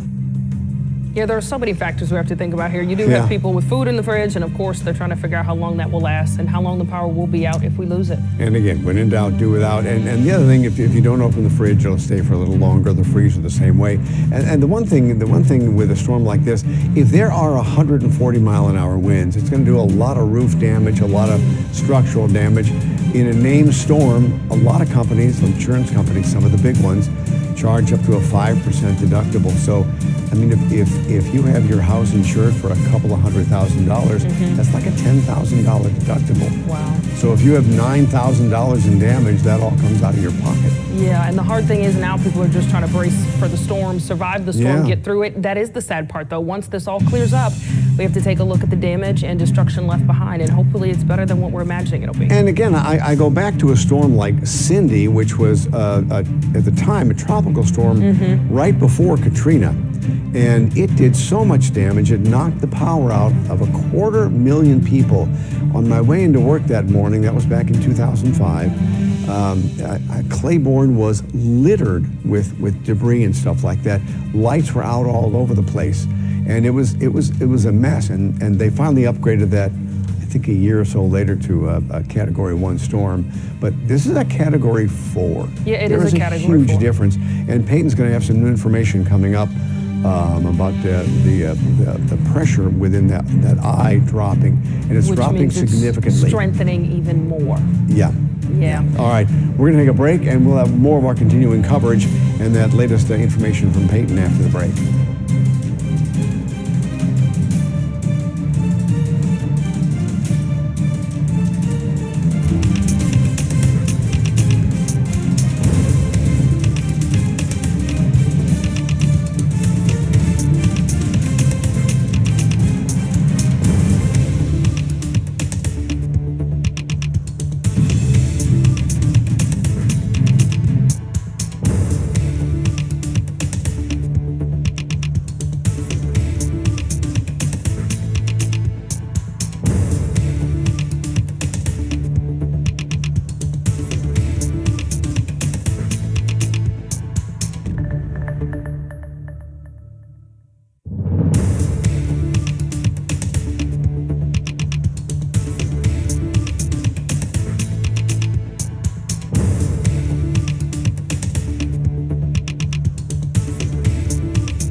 From WWL-TV, this is continuing coverage of Hurricane Ida. And good morning once again. Thank you for joining us for this 6 o'clock hour of our special coverage of Hurricane Ida. coming on the day, the 16th anniversary of Hurricane Katrina, and the news we're getting right now is not good. Yeah, we're getting the latest update on the storm, and we're learning that it's strengthening even more. Let's get straight over to Peyton for the very latest. Yeah, guys, honestly, it's shocking to believe how fast this thing is strengthening. Look at the current winds. This is still a Category 4, 150 mile per hour sustained winds now. A Category 5 is 157. This is close to becoming a Category 5 here. And look at our pressure, 935 millibars. I've never seen pressure drop so fast in a hurricane. It's happened, but I just can't think of any. And 75 miles south of Grand Isle at this point. So it's still moving northwest at 15. This thing is on the verge of becoming a Category 5 hurricane as it makes its way towards the north. Now, is it possible this continues to strengthen? It is. The trends we've seen since 1 a.m., it is just crazy how fast this thing has intensified as it's made its way towards the Louisiana coast. The track still brings it into parts of lower Terrebonne, lower Lafourche, and going over into lower Jefferson to near Plaquemines. Anywhere in here, landfall remains possible. The eye itself has been running just a hair to the north and northeast of it, so it's possible that the exact eye or the center of it tracks closer to Lafourche Parish, maybe even up in towards the Grand Isle area. This could be a strong Cat 4 on the verge of becoming a 5, making landfall in southeast Louisiana. We have never had a hurricane this strong, with going back at least to the early 1900s, this strong making landfall. Betsy was 140 miles per hour. The great, that one that Doug was talking about was 145 miles per hour. This could very well be one of the strongest hurricanes we've ever experienced through parts of our area. Eric? And explain just why that drop in millibar is so important for not just the intensity, but the depth of this storm. Yeah, so I was just talking to you with this off air, and so as pressure drops, the winds are going to respond. As pressure is dropping, winds naturally pick up, low pressure here, and that high pressure in the air is just funneling down into this thing. Think of it as you're pulling down on a balloon and the water's rushing in. So the deeper it goes, the faster the water is going to go, and the faster the winds are going to go. Now, this interesting fact a meteorologist friend had posted, this is Ida's central pressure has dropped 50 millibars in 22 hours. That qualifies this as rapid deepening. Now, rapid deepening is more extensive than rapid intensifying. Now, rapid deepening with that pressure dropping, get this, only 11 hurricanes on record in the Atlantic have deepened at 50 millibars in 22 hours or faster. And Peyton, quick this, explain why that is so significant.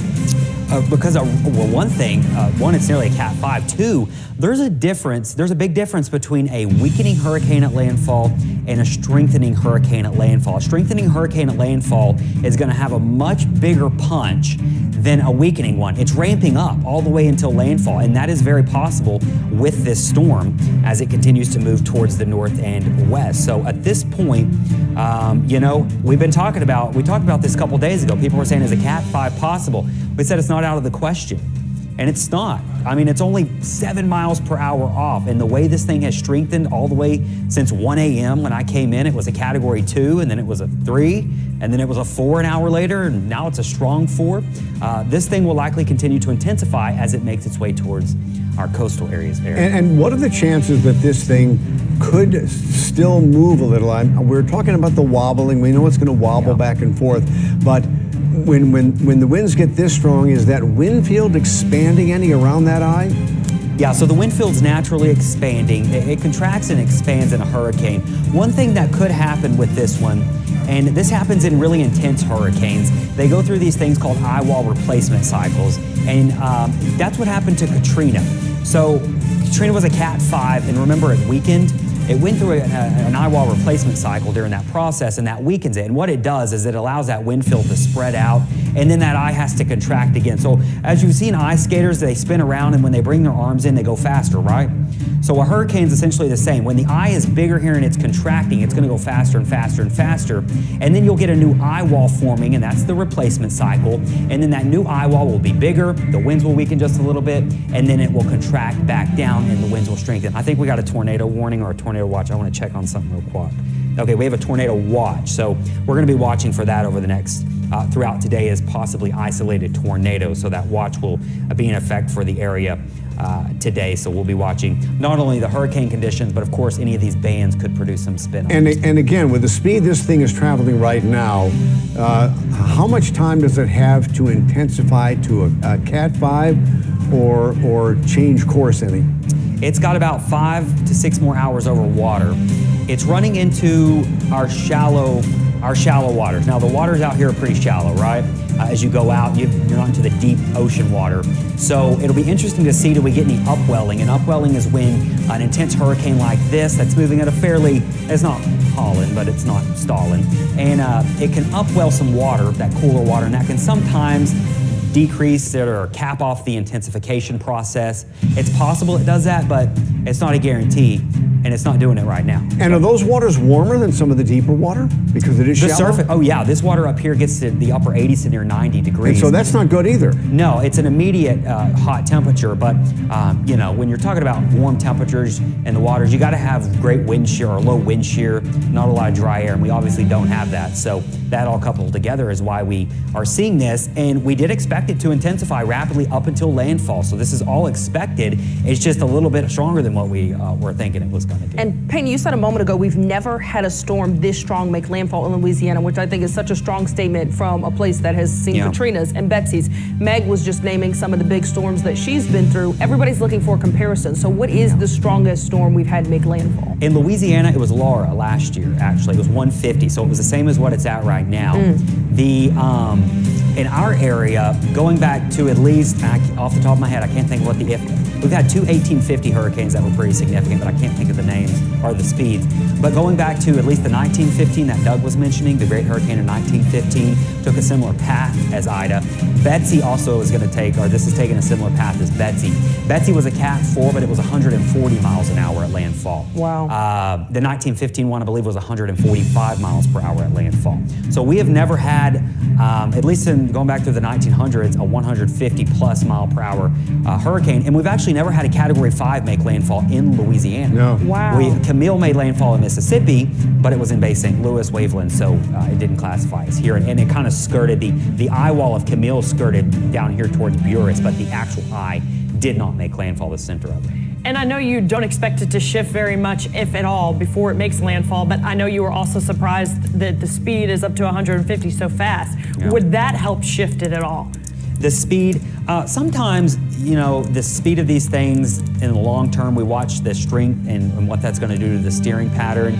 This thing could curve a little bit sooner. That is certainly possible. We've seen that with hurricanes in the past. But right now, if you look at our trends, it's still running right on the right side. So I think it's headed more towards Lafourche and Lower Jefferson. It may wobble though, and we talk about these wobbles. You know, wobbles are important at this point. They're not important when you're talking about the forecast 5 days out because we can't detect the wobbles. But when you get to this point, you really got to watch and see how this thing winds its way towards the coast.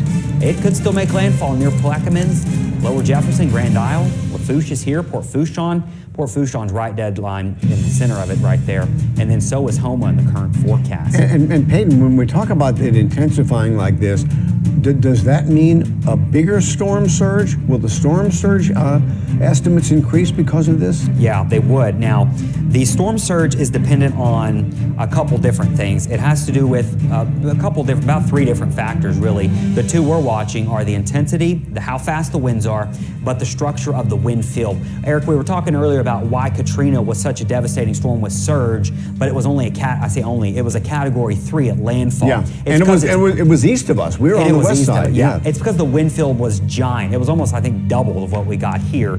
And that's because it was a giant Category 5 in the Gulf of Mexico, and that wind field just had so much time to grow. This wind field, it's a decent wind field, but it's not nearly the size of Katrina. So the bigger the wind field, the more water it can push, but the stronger the winds, also the more water it can push. So it kind of is a trade-off there, but more so, the stronger the winds get, the storm surge will go up. That's why we've seen our estimates increase to 16 feet. And when you talk about the intensity of this wind, as you said, we've never had a Cat 5 hit Louisiana. when you've got, even if it stays a strong hurricane or a strong Category 4 at 150 mile an hour, sustained winds, that just wreaks havoc on everything in its path. Yeah, it does. And you know, the strongest winds, this 150, maybe it ends up being 155, that would still be a Cat 4. Or your gusts, which are 165 to 170, that's going to be near the center of the storm on the eastern eye wall here as it makes landfall. So the most intense part is going to be, I mean, not everyone's going to see 150 mile an hour winds. That will decrease pretty quickly, but there is a good chance a lot of our area does see over 100, maybe 120 mile per hour wind gusts. So you got to prepare for that. I hope you've prepared for it because you're basically out of time at this point, Eric. All right, thank you very much, Peyton. All right, some scary updates there as we're about 6 hours from landfall on the storm, and we continue to track updates from across the region as the storm gets closer. Yeah, as we said, Ida is now a Category 4 storm, a strong 4. Its winds up to 150 miles an hour, just 7 miles an hour away from being a Cat 5, Leslie. And let's get over to Jade Cunningham now with some things we need to know at this hour. Well, here's a look at what you need to know ahead of the storm. The time to evacuate is over. If you're still in southeast Louisiana this morning, you need to shelter in place for the foreseeable future. Officials are stressing for people to stay inside during and after the storm. Down power lines and other issues can make it dangerous to leave. Let the city and other responders assess the damage first. Today is the 16th anniversary of Hurricane Katrina, and Mayor LaToya Cantrell says New Orleans is much better prepared to handle the storm now than it was 16 years ago. In a Facebook post, Cantrell noted more than $14 billion worth of investments have been made to the levee protection system. She also says people in New Orleans are safer than they have ever been before. And with Hurricane Ida intensifying to a Category 4, a strong Category 4, you can expect significant power outages that may last weeks. Energy says they are mobilizing a storm team of approximately 16,000 members to address power outages from Ida. Based on historical restoration times, customers in the direct path of a storm as intense as Ida could experience outages for more than 3 weeks. Guys? All right, Jade, thank you very much. We want to get back over to our Danny Monteverde now and check in with him. He's down in Terrebonne Parish. And Danny, what are you seeing down there? Hey, Eric. Hey, Sheba. Good morning. We are in Terrebonne Parish. We're in Gray, Louisiana, to be precise, at the Terrebonne Emergency Operations Center. And what we're looking at right now, it's just kind of a light rain so far. The wind kind of comes and goes, and the rain has been a little heavier at times, but nothing too severe at this point. And we are here with Mark Black, who's the spokesman for the Parish Emergency Operations Center. How are you feeling so far? Well, feeling very good right now, Danny, but it's going to pick up. Things are going to get worse during the day based on what we've seen in terms of projections, but, you know, all we can do is just, you know, wait it out for right now. I really have nothing, we have no reports coming in from anywhere down the bayou, so I can't share anything with you because I don't have it right now. And but right now, again, if someone is watching this, we're starting to get to the earliest points of daylight. I guess the message is don't let your guard down. It may not be a lot right now, but as the day goes on, this is going to change. Yes, it will. This is, you can be lulled into perhaps a false sense of security based on what's going on right now, but it will get worse throughout the day, more wind, more rain. So please don't let your guard down. And you and I spoke earlier this morning. You said really it's not the water that's a concern for you guys, it's the wind. And talk a little bit about why that is. Well, with a Cat 4 wind range, we expect there'll be a lot of damage down trees, roofs, shingles, things like that, perhaps boats tossed about.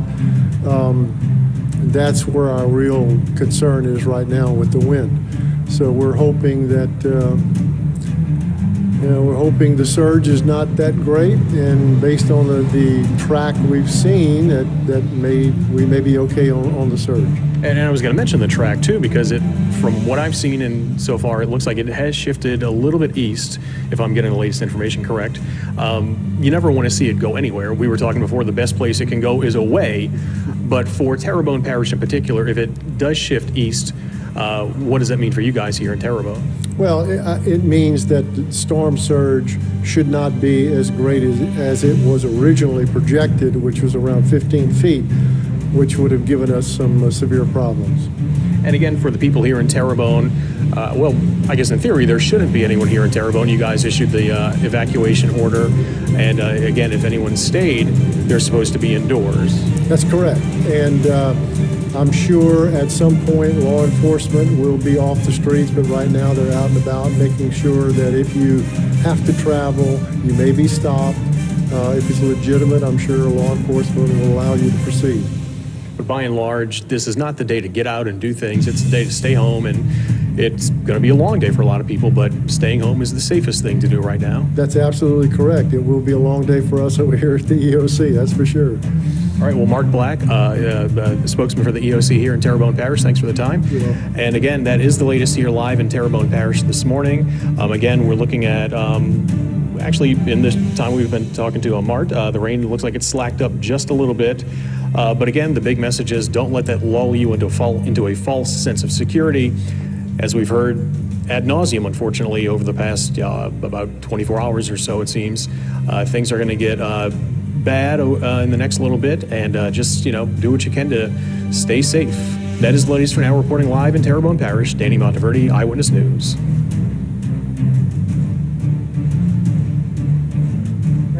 Danny, thank you very much. We want to take a look at what's happening right now. We're keeping a close eye on Houma, of course, the Bayou parishes. They'll take the brunt of it. Not exactly sure where Hurricane Ida, that is a Category 4 with 150 mile per hour sustained winds, where it'll make landfall. But once again, we are looking at Houma right now. And let's switch over to the western part of the state to Lake Charles. And you can see the Interstate 10 there, people still going, trying to get out of this danger area. Lake Charles, poor Lake Charles, just last year was a horrific year for them for hurricanes. And the traffic obviously is lightened up now, but they are hoping against all hope that this thing does not go any farther west, because they have had so much problems. But no matter where it goes, we're all going to feel some of it. I mean, this is a big storm. Traffic looks significantly better there, Eric. We were looking at this a couple of hours ago, and people were still at a standstill. Of course, these were the folks, most of them going to west, to Texas, towards the Houston places area. like that. And then it was, yesterday it was also going east. I have a lot of friends who were texting me now from Florida, and they had gotten out to Pensacola, Destin, Panama City. Did it take them like just as long as the folks going west? It depended on when they left. Sure, right. Some of them, I saw some of the when Katie and Sharice were on yesterday, they were showing shots of the twin spans going to Slidell, and it was just back-to-back traffic going east, nothing coming west. And then, like when I came in yesterday on that flight, it was a very empty flight, but it was a big plane. It was a 757.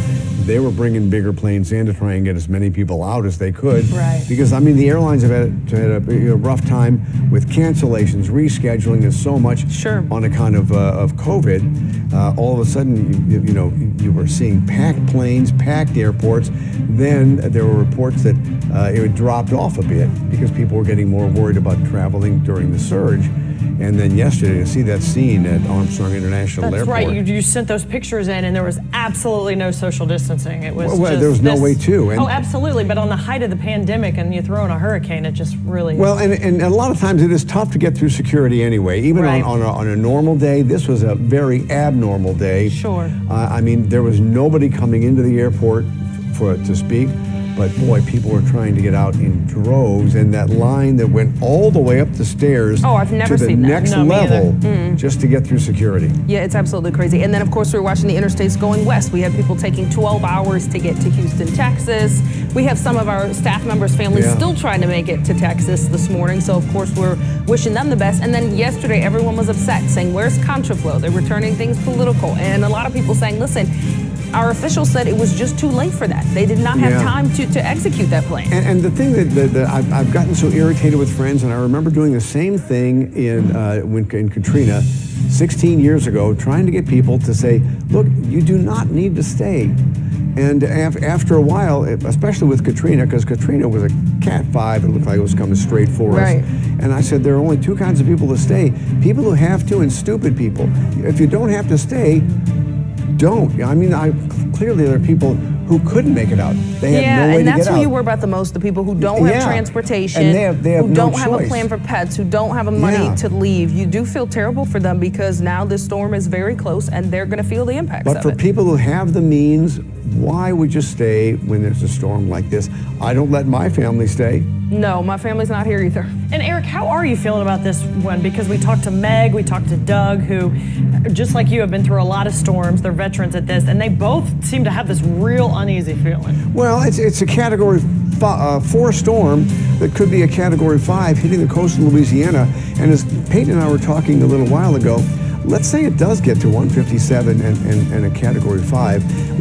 Depending on where it comes in, if it comes in over that marshland, that's still over a lot of water. Right. It doesn't dissipate that fast. It takes other things to get in the way. And when you have sustained winds, if you've ever seen some of these insurance videos where they show a sustained wind of 130, 140, 150 miles an hour, it rips houses apart, it rips roofs off, it does so much damage, and then that storm surge gets even bigger. And that's what got us in Hurricane Katrina.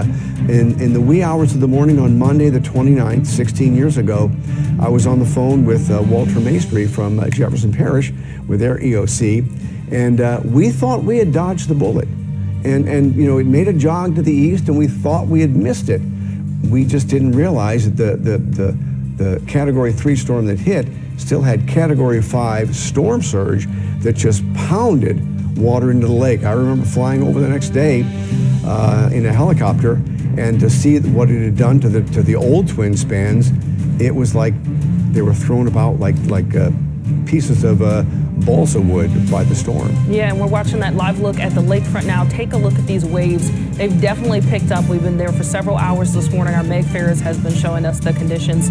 And you're seeing a little bit of that black on the side of the camera. That's a bag over the camera just because it's starting to get rainy and windy out there to protect the equipment. Yeah, and you see how our camera operator's just kind of getting bounced around. And this is at 6:20. We're expecting it to make landfall way south of us at noon, and you're already starting to see. And Peyton, what are your thoughts on this right now as you see these pictures? Real quick, guys, I need to mention a new tornado warning that was just issued for parts of Mississippi. If we can take Max Full really quick, or our weather source, that would be great, so I can go in and just get some some details on this tornado warning that's been issued for parts of Hancock and parts of Harrison County here. And we are expecting to continue to see some of these tornado warnings as these outer bands move in. So this is going to include Bay St. Louis.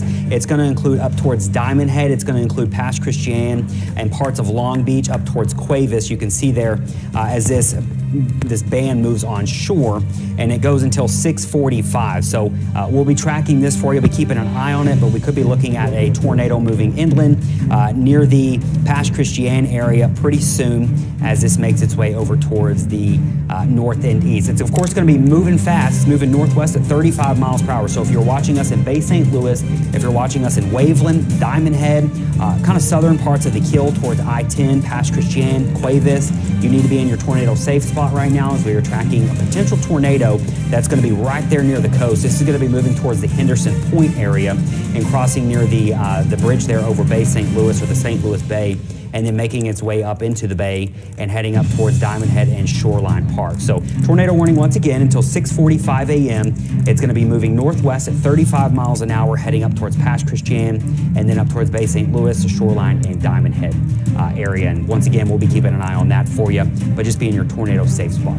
And we do have some power outages already. About 3,000 people without power. This is Cleco on the North Shore near Slidell. So we're already starting to see the power outages. And Peyton, way in there, are we seeing enough wind for that to be causing power outages yet? Yeah, well, you know, it doesn't take much to get some power outages down here. That's true. But we've had some wind gusts, 31 in Slidell. Okay. I don't know if they can take my weather source. These are some impressive winds that are just off the mouth of the river. We're gusting now to 104 off the Southwest Pass. Pilot Station East is 104. And I want you to remember, these are somewhat elevated. They're not at the sea surface, so these are going to be a little bit lower towards the surface of the water. But it just shows you that, look at Grand Isle. They're gusting to 46. We got tropical storm conditions now starting in Grand Isle. And boy, it's going to get rough there over the next couple of hours. The worst is going to be moving in throughout the morning, and then the worst will be closer to 11 noon noon, 1, and through the rest of the afternoon, it's going to be bad down there. So it is here. Yeah, It is here. Unfortunately, I don't know how many people you've talked to about this, but last year we dodged so many storms. Yeah. We dodged so many storms last year, and people get a little bit complacent and think, well, maybe we'll dodge this one too. And if it's coming into Houma, gee, how does that affect me if I'm in the city or if I'm in Jefferson Parish or St. Bernard or wherever?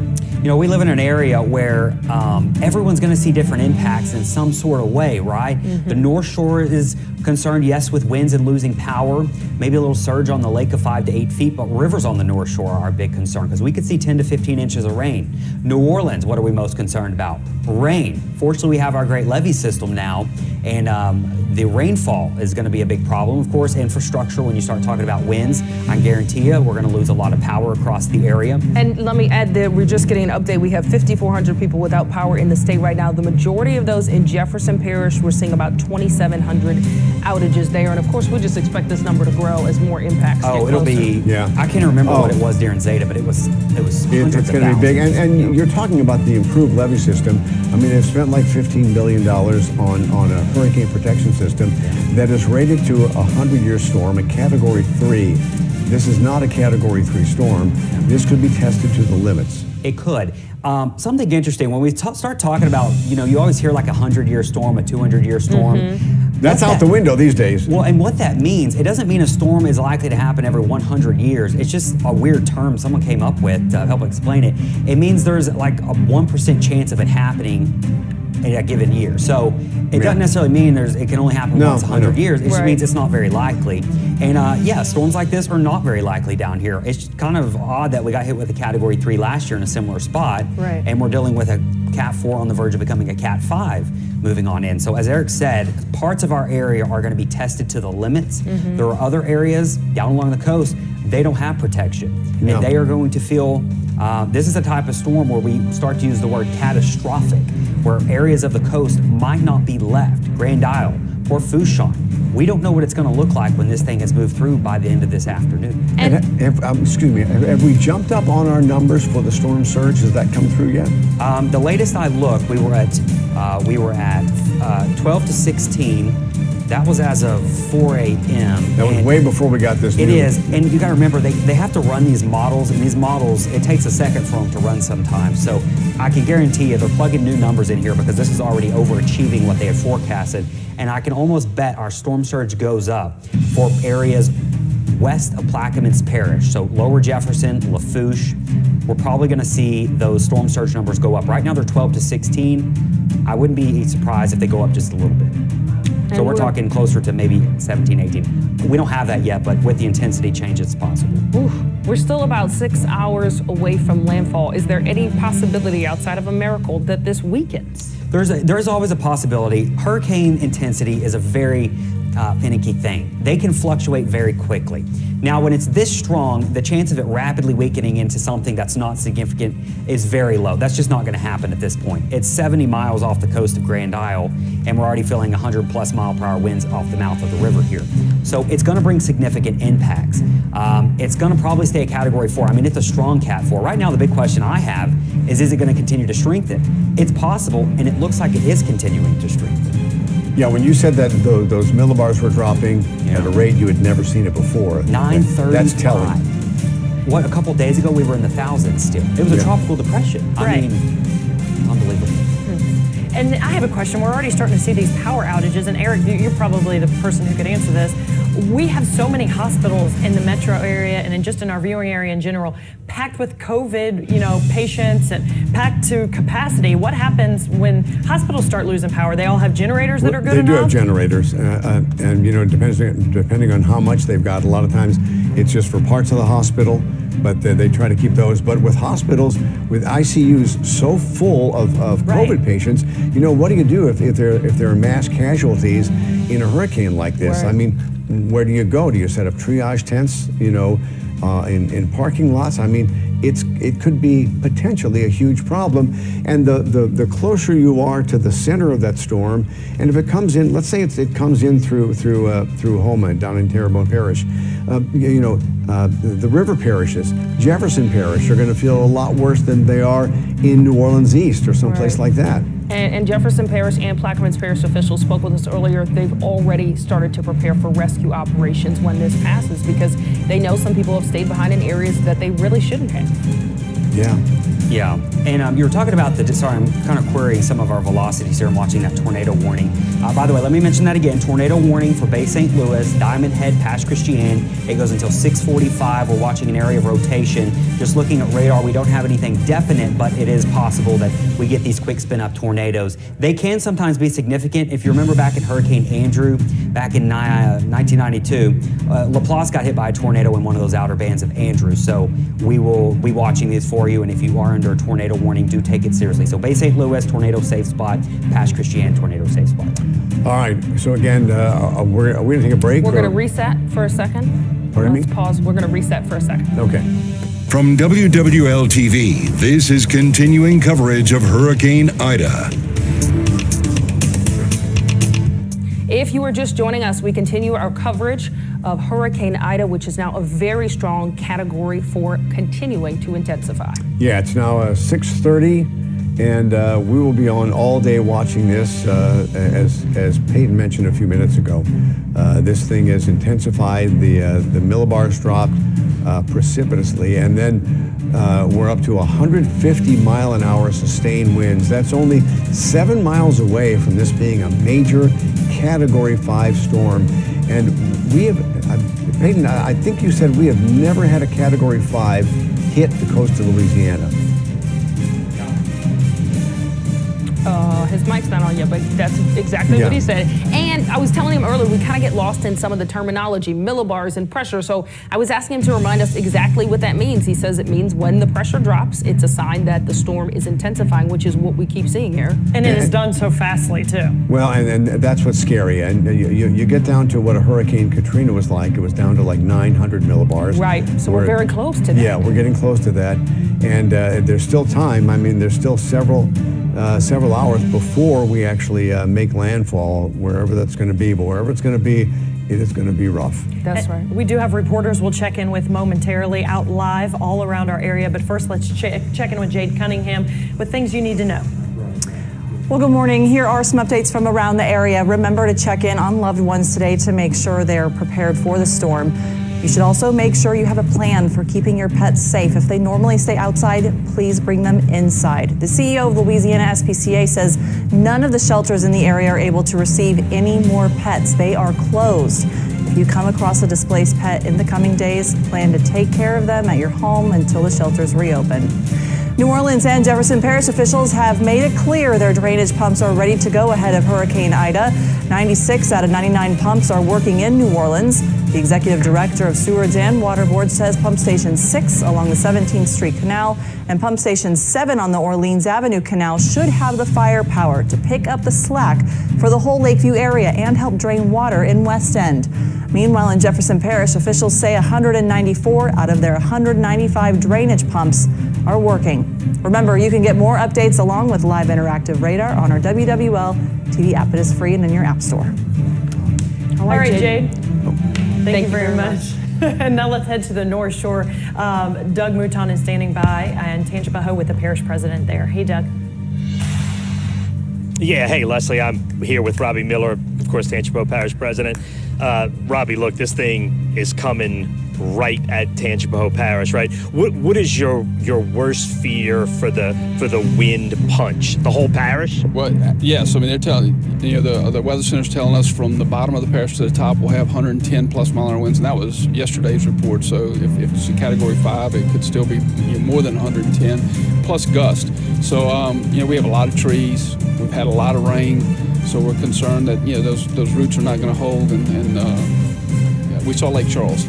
And I think that if this comes through like it is, although we're still praying, then then we could see a lot of debris, a lot of damage, power lines. We could be recovering for quite a while. Yeah, Robbie and a large group of you from Tangipahoa Parish went to Lake Charles last year after Hurricane Laura, and unfortunately, it's a lesson that we're going to need later today, right? Well, it sure looks that way. And we've made updates to our plan on how to respond with the information we got from there. So it's good that we did that. And our citizens need to know we're ready. We've updated. As soon as this thing clears, we're going to start moving. We're counting on our power partners to do everything they can to get us power as quickly as possible, because as you know, that's going to be one of the tough things, is to live without electricity. But more importantly, we've also worked with our sewer and water departments, our agencies, because those are even more critical. It's tough to make it without electricity. It's really tough to make it without sewer and water. Yeah, no question about it. And look, we've seen an enormous number of outside of Louisiana power companies. Yeah, I know we're getting the first gust right now. We've seen a ton of bucket trucks and big power trucks around Tangipahoa Parish in place waiting for this thing to pass.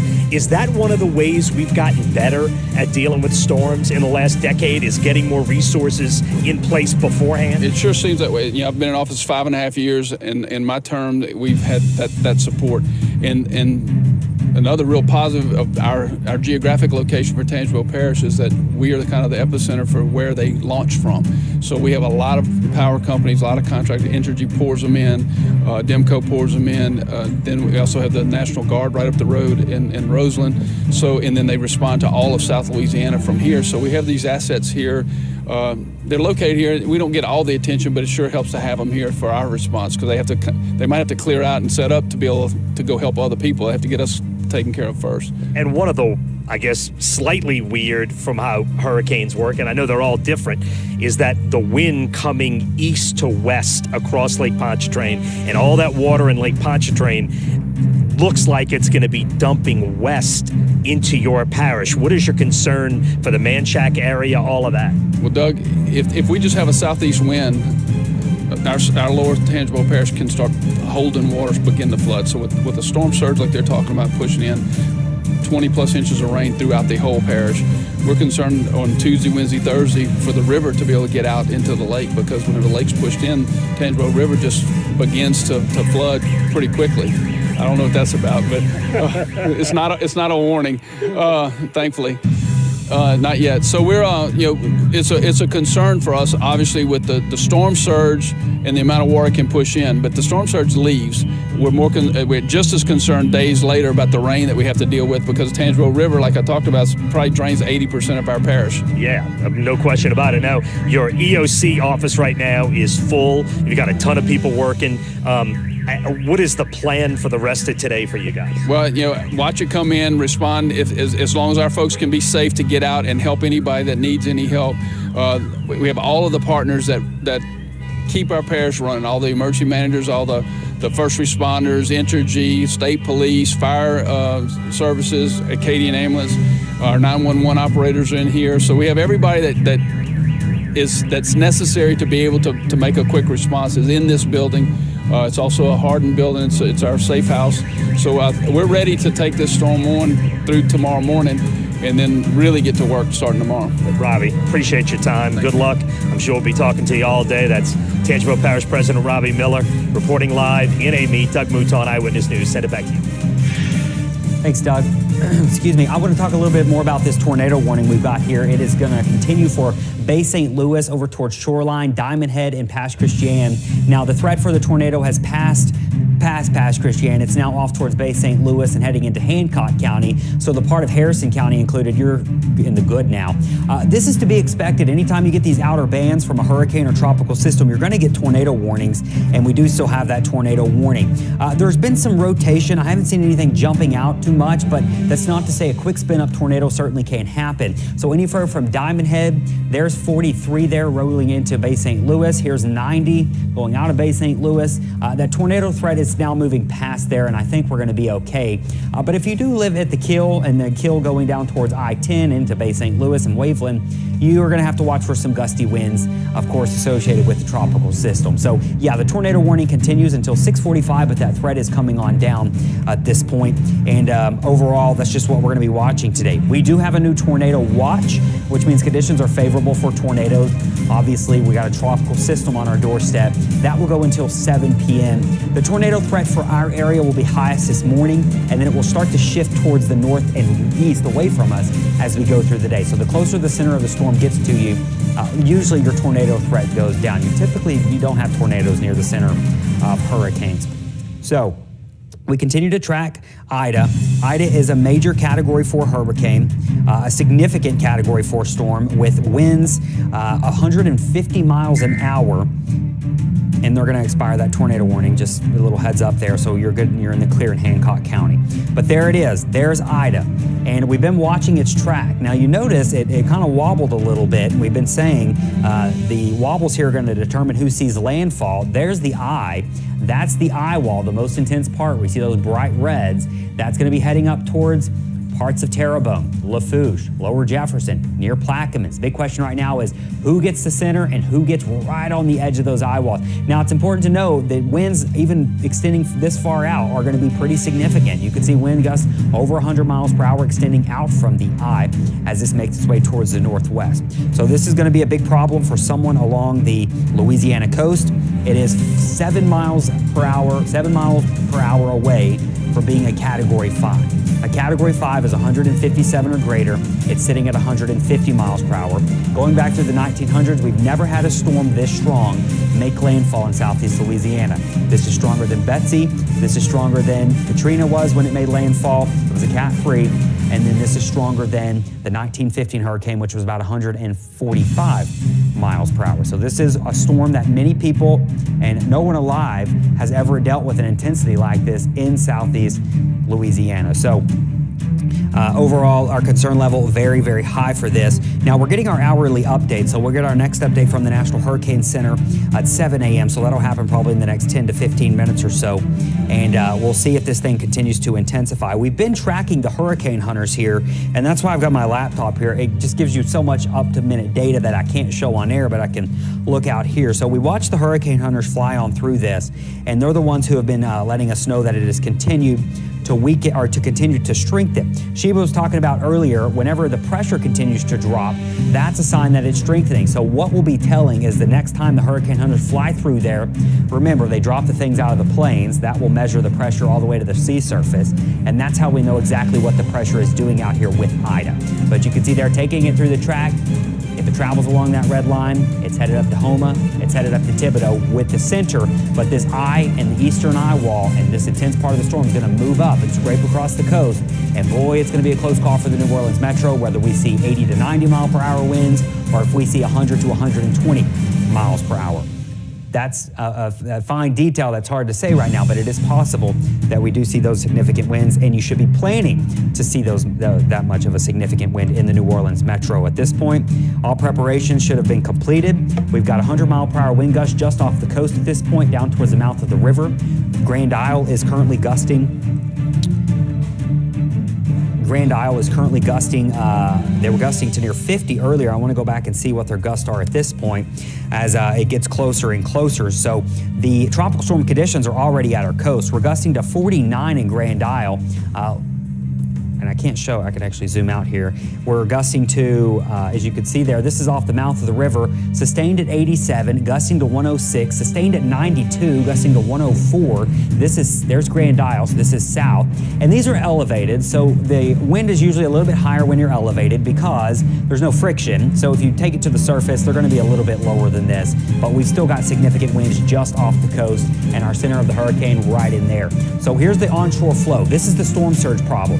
You got winds currently pushing off towards the west. We're going to start to see storm surge come on up into the east bank of Plaquemines Parish as we go through the next couple of hours. Then we'll start to really see that storm surge increase later on in the next couple of hours up on the west bank and into Lower Jefferson, creeping up to Jean Lafitte.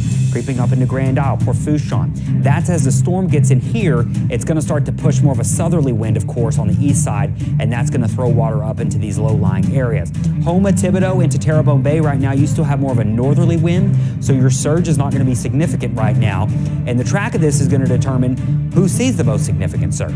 Right now, the track would keep the most significant surge for Port Fourchon and Grand Isle, and perhaps not as much for Houma, but still we're forecasting about 8 to 12 feet for Houma and Thibodaux, whereas over here towards Grand Isle and Port Fourchon and up Barataria Bay, we're looking at perhaps up to 16 feet, and that could be a little bit higher.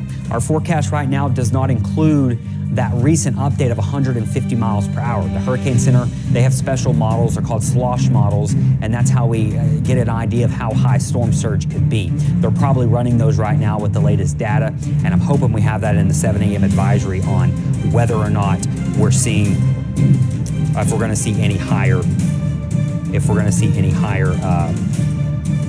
storm surge values. There's just so much data coming in at this point, trying to make sure we're getting it all. So you can see it with our buoys out in the Gulf of Mexico. We, of course, don't have as many buoys as we have inland weather stations, but we're sustained at 84 on this buoy that is going to be taking somewhat of a direct hit. It's not reporting a gust, but I'd be curious to see what the gust is.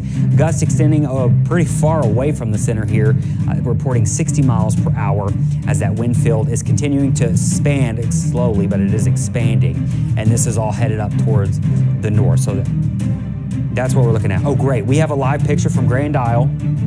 This is, we're currently gusting to 40 miles per hour. Notice you can still see the beach, so we haven't seen too much surge come in, but boy, it's rough. And what you'll be watching as we go through today, and I hope this camera's not going to survive this storm, I can almost guarantee you. We'll probably lose it at some point. Look at that. That's a wave coming in. And if you've ever experienced storm surge, it's frightening how fast it can happen. So for example, you could be standing here watching this and the water's out here, and then all of a sudden you get this huge gust of wind and it immediately pushes that water. And if that wind gust is 50 miles an hour, that water's coming at you very fast, and then the next thing you know, you're inundated and the water's around you, and you hope it goes back out, but storm surge, it just will keep coming in, and it happens quite frequently, or it happens quite fast. I've experienced it a couple of times. So we'll continue to check back on that image. That's great that we do have eyes down there in Grand Isle. That could end up being close to where ground zero is for Hurricane Ida. So we continue to watch here. The Hurricane Center is going to be putting out their 7 a.m. advisory, and our next update probably in the next couple of minutes here. We're going to be watching that closely, and it'll probably happen before 7 a.m. Hurricane hunters are in there right now, and I'm waiting for them to send back their data that the pressure drop, and if our pressure is continuing to drop, that's not a good thing. We're at the point though where regardless of what this thing does, whether it strengthens a little more or weakens a little, it's coming in, and it's going to be a devastating storm for these areas down here along our coast. I hate this. You're talking lower Lafourche taking the brunt of nearly a Category 5 hurricane all the way up through Lafourche Parish. This is the track. This means that the entire area for Lafourche, up through St. Charles, even close to the New Orleans metro, could see these significant impacts. And then on the west side, a major Category 4 hurricane, nearly Cat 5, it doesn't matter whether you're on the west side or the east side, the significant impacts are going to be there, especially with the wind. So for Houma, Thibodaux, yeah, the center may go over you. You're still going to get the terrible winds. Morgan City, you're going to be on that western eye wall. You could still very well see wind gusts over 120 miles per hour later on today. So just continuing to look at some of this data that's coming in from the Hurricane Center. We'll wait and see what they think. We'll be getting that in about the next 7 minutes or so. All right, I do want to talk about some of these impacts on the latest, and these could certainly change with this next advisory, but this is what we were thinking as of about 5 a.m. With regard to the storm surge threat here. And this is going to be life-threatening storm surge for our coastal areas. 12 to 16 feet. Now, I was telling Eric earlier, now that we have a 150 mile per hour hurricane, they put this out when they were forecasting a 145 mile per hour hurricane. Now, I'm not sure there's going to be a big difference there. We'll wait and see what the models say, but it is possible that is a little bit higher. That's going to be flying up into lower Jefferson here, and that is going to make its way pretty far into the area. You got to remember, this storm is going to be pushing water in its entire journey through here. So here, the water will be more out of the north, but once the storm is here, you've got an easterly wind, or you got a southerly wind, and it's going to continue to be more of a southerly wind as it moves up towards the north. And Peyton, you know, we have dodged so many bullets, and I think that's why a lot of people stayed maybe this time. This bullet, we're not going to dodge. No. It's just not going to happen. And I don't think people sometimes understand the gravity of what a storm surge like this and what sustained winds of 150 miles an hour hitting the coast of Louisiana mean. Houma and Terrebonne Parish, Lafourche Parish, they've lost so much of their coastline over the years from storms. We've tried to replenish it, but we can't do anything, you know, at least to bring back what it was 30, 40, 50, 60 years ago. It is a big way to protect us. We have lost so much of that. This is going to be devastating if it takes that track. It is, and it's going to take that track. It's headed there. This is headed towards Houma and Thibodaux. This is, you know, it doesn't get much worse. This is a worst case scenario for some of these areas. You think about all these scenarios when you're talking about hurricanes. What's the worst case scenario for this place, that place? It honestly could not get worse for some of these areas, for Houma, Thibodaux, and down here in Lower Lafourche, Lower Jefferson. Not only the wind threat, but as you were saying, Eric, the storm surge threat. And the storm surge is already coming up. I'm looking at a video from a friend over in Biloxi. The storm surge is up there, and they're far away from the center. So we are extremely prone to storm surge around here, and it is a significant threat for areas here in southeast Louisiana. Well, and the thing is that water, when that wind is that strong, it just keeps on pushing and pushing and pushing water up toward the shoreline, into the lake, onto the coast in Mississippi, and it just decimates those marshlands in southeast Louisiana. Yeah, you know, our marshlands are our first line of defense. I will say, when you start getting up to a Category 4 storm, Cat 5 storm, and you start getting 20 foot of water here, 16 feet of water, there's not going to be a whole lot that can protect you from anything. I mean, the islands out here in Biloxi, or the Mississippi Sound barrier islands here, can't even protect you from, you know, storm surge. These little marshes certainly aren't going to protect you. Where is this at? This is Highway 90 in Hancock County. Oh, so we're in Hancock County here, over in probably Bay St. Louis. We've got squally conditions, people still out. I know there's a mandatory evacuation for Hancock County in the low-lying areas, the Jordan River. A lot of those houses are raised. They can handle 7 to 11 feet, but it's just one of those risks that, you know, if you have cars, things like that. Let's go back to our weather source really quick, because we're going to talk about storm surge here. And where you see the red, or where areas could see 9 feet above the ground. Now, that extends pretty far inland, doesn't it? I mean, you're talking all the way up into central and upper Lafourche Parish, all the way up to Highway 90. Could see significant flooding from this. There's a levee system for around Galliano. That's why it's in the white. All that rainwater, all that surge coming up into the Houma area, that's 9 feet, and it gets right up close to town. We've got surge values all the way up into Ascension Parish. You've got surge, big problems on the west side of the lake. Of course, in New Orleans, we're protected by the hurricane protection and the levees, and then up on the North Shore, watching for the lake rise. So yeah, but what the trouble is with here in New Orleans, if it's a ton of rain, if we get the rain that they're talking about, we just got some information from the Sewage and Water Board. They said they're saying they're prepared and ready to respond. Obviously, right now, as of now, 96 of the 99 drainage pumps are available. The pumps that are down are DPS 14 in New Orleans East, DPS 6 in Lakeview near Metairie Road, DPS 12 in Lakeview near Marina Drive. And Turbine 4 is now in service. Turbine 5 and 6 are both in service. And they've moved in 4 of those big temporary generators in to help out with the power. And that's one of the things that Councilman Joe Giarrusso was saying the other day, is he's worried about the power, because that's kind of the weak link. Without the power, the pumps don't run.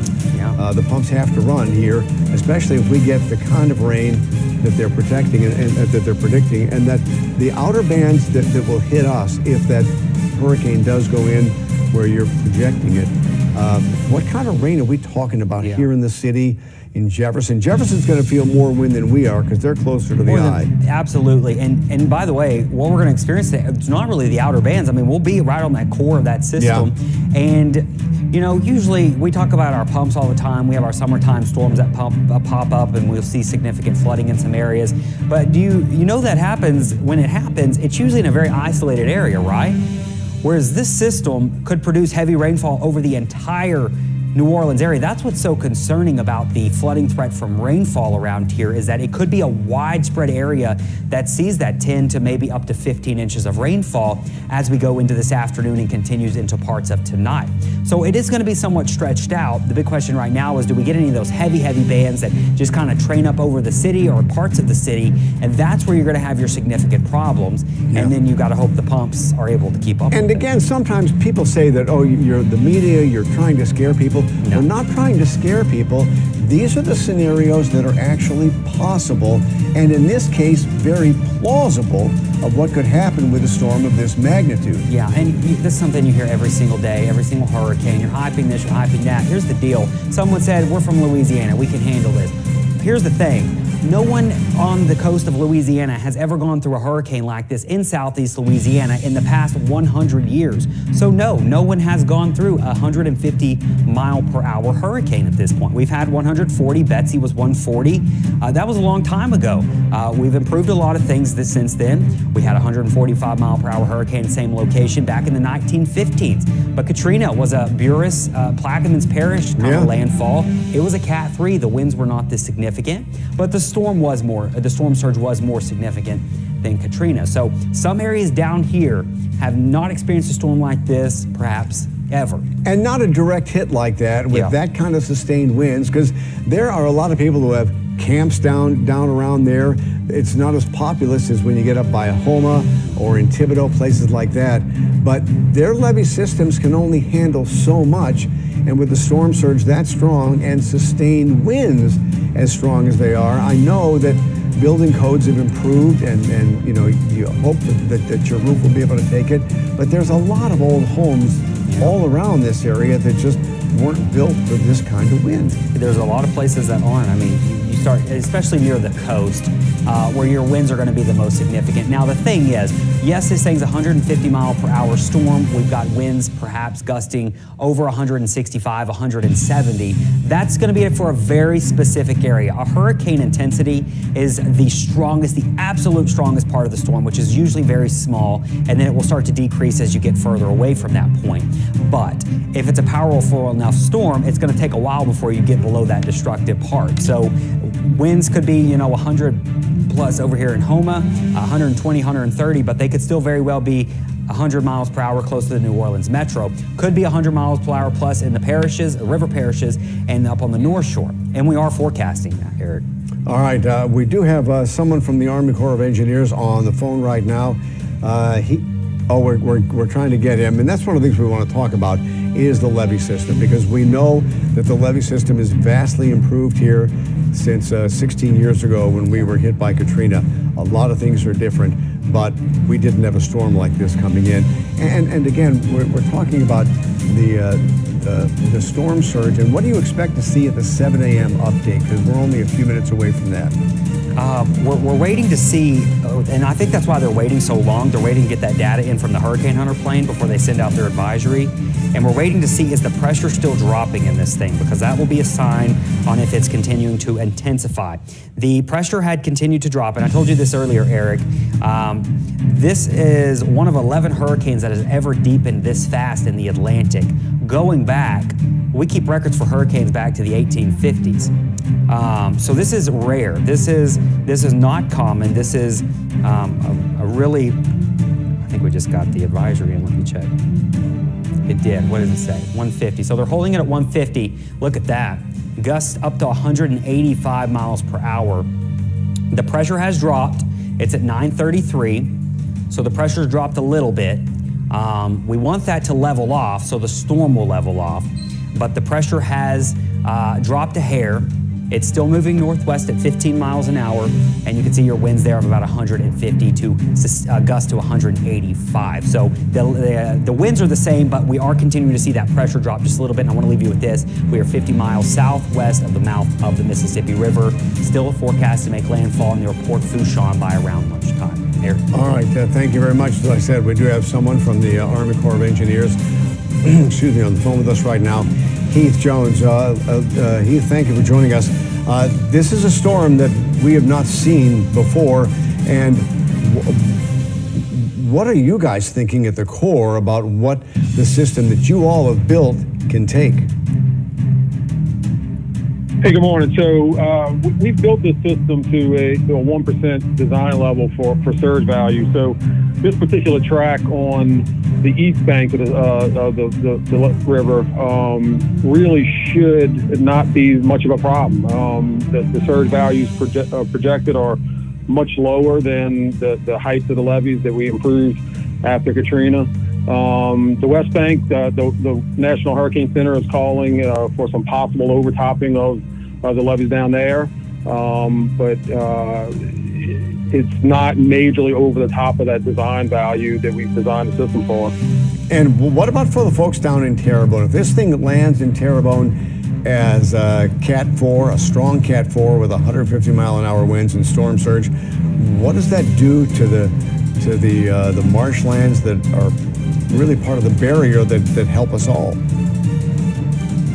Well, Terrebonne does have a levee protection system, yes. Morgan's a Gulf system. But is it designed for this? No, it's not. It's not designed for this. It is part of a federal project we are intending to build in the future, but no, I don't believe it's designed for this level. They may have some issues down there, so follow the local leaders' advice. I believe there's some evacuations ordered down that way, and yeah, I mean, they may have some issues down on that system down in Terrebonne, Lafourche Parish. So you feel pretty confident for Orleans and Jefferson, the levee systems here, that if this storm stays on, the levee system should be able to hold. If it would take a jog to the east, what would that mean? So we've seen some modeling with the jogs to the east. It does only increase the water level, but still nothing on the East Bank system. So we have levees out on the East Bank, some around St. Bernard Parish and to the east that are up to 30 feet high. The St. Bernard T-wall is about 32 feet. So we've vastly improved this levee system since Katrina. It's a perimeter approach. We have the surge barrier, Seabrook, the structures out at the lake. And we're pretty confident, even with a small jog to the east, that the East Bank system will hold. Our partners with the levee districts have been out the past couple of days closing the system up, closing all the gates. They're just about done with all that, if not done already by this morning, and now we're waiting to kind of see what happens. And of course, the thing that stands out to everybody is this is coming on the 16th anniversary of Hurricane Katrina. We knew the levees failed us because we had dodged the bullet. The storm took a turn to the east. We thought we had dodged a bullet. We didn't realize just how much or how weak that levee system was at the time, and that's what you guys have spent the past 16 years doing, is improving that levee system so that would never happen again. Yeah, exactly. So we spent $14.5 billion Congress gave us after Katrina to improve the system. So we've done vast changes in design, vast changes in our approach. Again, it's a perimeter approach where we've pushed the protection out. It has resiliency built in it to where if it is overtopped in places, it's designed to take that overtopping. We've got special grass on the levees. We got transitions that are hardened. The flood walls designed have vastly changed to a T-wall design versus an I-wall design that failed us during Katrina. So we've spent 16 years trying to make this the best possible system in the world, and we truly believe it is. And for the city of New Orleans, the three outfall canals that you all put floodgates on, that was one of the most important things that you did, aside from closing Mr. Go and building that humongous levee system out there in in St. Bernard. I mean, it's just like those were all such important things to happen. That's right. That is the perimeter approach I keep talking about. We pushed the protection out towards the lake, towards Lake Bourne. On the west bank, we built West Closure Complex, the largest pump station in the world. So we've taken the defense system and pushed it out towards the water. And so the idea, like during Katrina, the water was able to get into 17th Street Canal, Orleans, and London. But now we have the closures at the lake with pump stations associated with it. So we're not letting the water get against those walls that had failures during Katrina. Yeah, and Heath, we're looking at a picture of Terrebonne. Terrebonne is in for a very rough day today. If this thing stays on the track that we're talking about, aside from Terrebonne, what other vulnerable areas that your federal levees are designed to protect, where do you think you're the most vulnerable if it stays on this track with your levee system? So I'd say Terrebonne for sure. Grand Isle, obviously, we have a sacrificial dune. It was a federal project down in Grand Isle. There's not a levee. It's a sacrificial dune that has made the news quite frequently lately, but it's a barrier island. Then I would say Plaquemines Parish. We have a mixture of federal and non-federal levees down in Plaquemines Parish. I know they got mandatory evacuation south of Belchase down there. They look to be sort of across crosshairs for surge as well. And Jefferson Parish is going to be a bit closer to the eye of the storm if it stays on this track. They will feel it a lot more than we will in the city. I mean, we'll still feel it in the city, but the farther you get away from New Orleans toward that track, the worse it's going to be. Yeah, that's right. So the further west you get, the more wind impacts you're going to get. I was looking a graph earlier about, it's like a 20% chance of hurricane force winds in the city of New Orleans. It rapidly increases your probabilities as you go west. So, yeah, Jefferson Parish, St. Charles Parish, Lafourche, Terrebonne, they might have a bad day. Yeah, we're looking at Jefferson Parish right now. And, we've always said that the worst case scenario for New Orleans would be a hurricane coming up the river when the river is high. That's not the case happening here. This does appear to be the worst case scenario for Terrebonne and Lafourche parishes. Yeah, that's right. So there's really two scenarios. I mean, there's 1,000 hurricane scenarios, but two, if you can boil down to, there's one that goes east of the river, which was Katrina, which posed a problem for the East Bank. And then if one that's going kind of west of the river really is the West Bank, Lafourche, Terrebonne Parish. It causes problems there. So unlike Katrina, this one is west of the river at landfall. The river's kind of serves as a barrier between the two.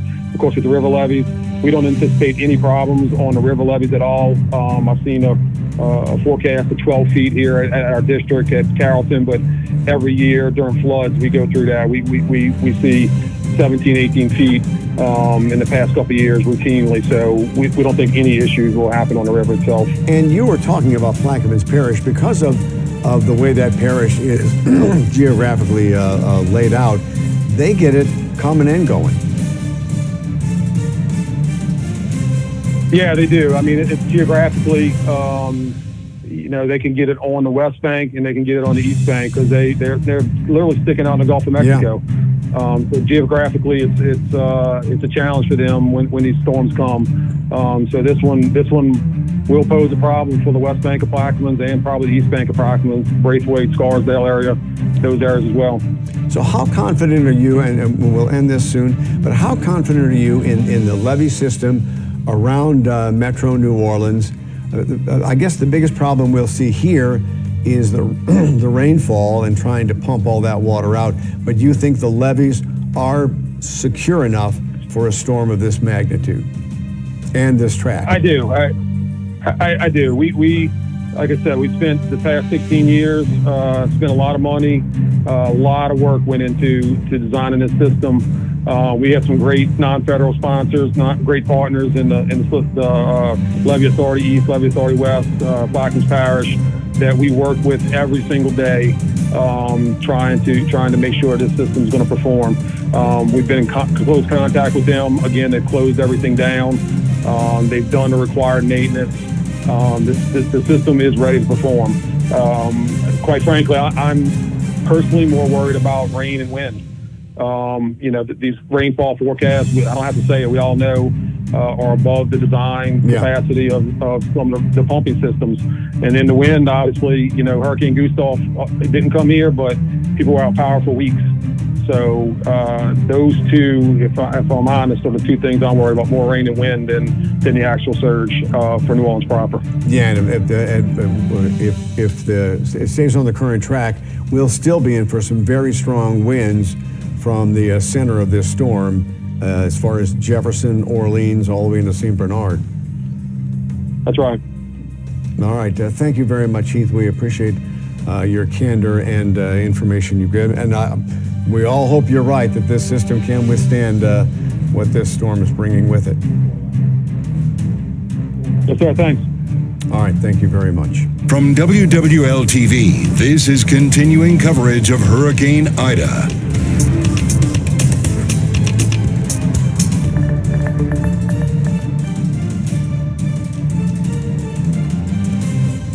If you're just joining us, we're continuing our coverage of Hurricane Ida, and Erica just had a great conversation with the U.S. Army Corps of Engineers. It's what everyone's wondering. Can our levees withstand a storm this year?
Do we have an open by chance?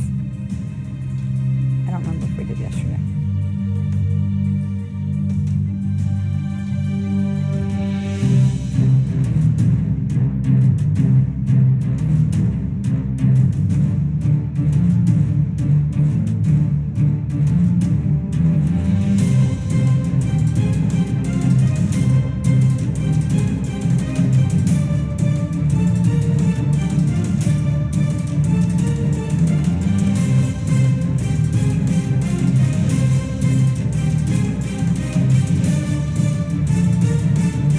Good morning. This is meteorologist Kaylee Dion with a look at your forecast for Hurricane Ida as of 7 o'clock in the morning on Sunday Central Time here at WFAA Studios. We are watching a very powerful hurricane approach the southeastern Louisiana coast. Here's a look at the updated watches and warnings that are ongoing right now. Hurricane warning stretching not only for the coast of southeastern Louisiana, but all the way up to the Louisiana and Mississippi state line. And tropical storm warning stretch all the way up into central, even close to northern Mississippi right now, and stretch as far east as the Alabama, Mobile area. So if we look at the radar at this point, this is this morning at about 7 o'clock in the morning, and you can see the storm, a very well-defined eye with a very strong eye wall circling the entire storm there. You can see it's really close.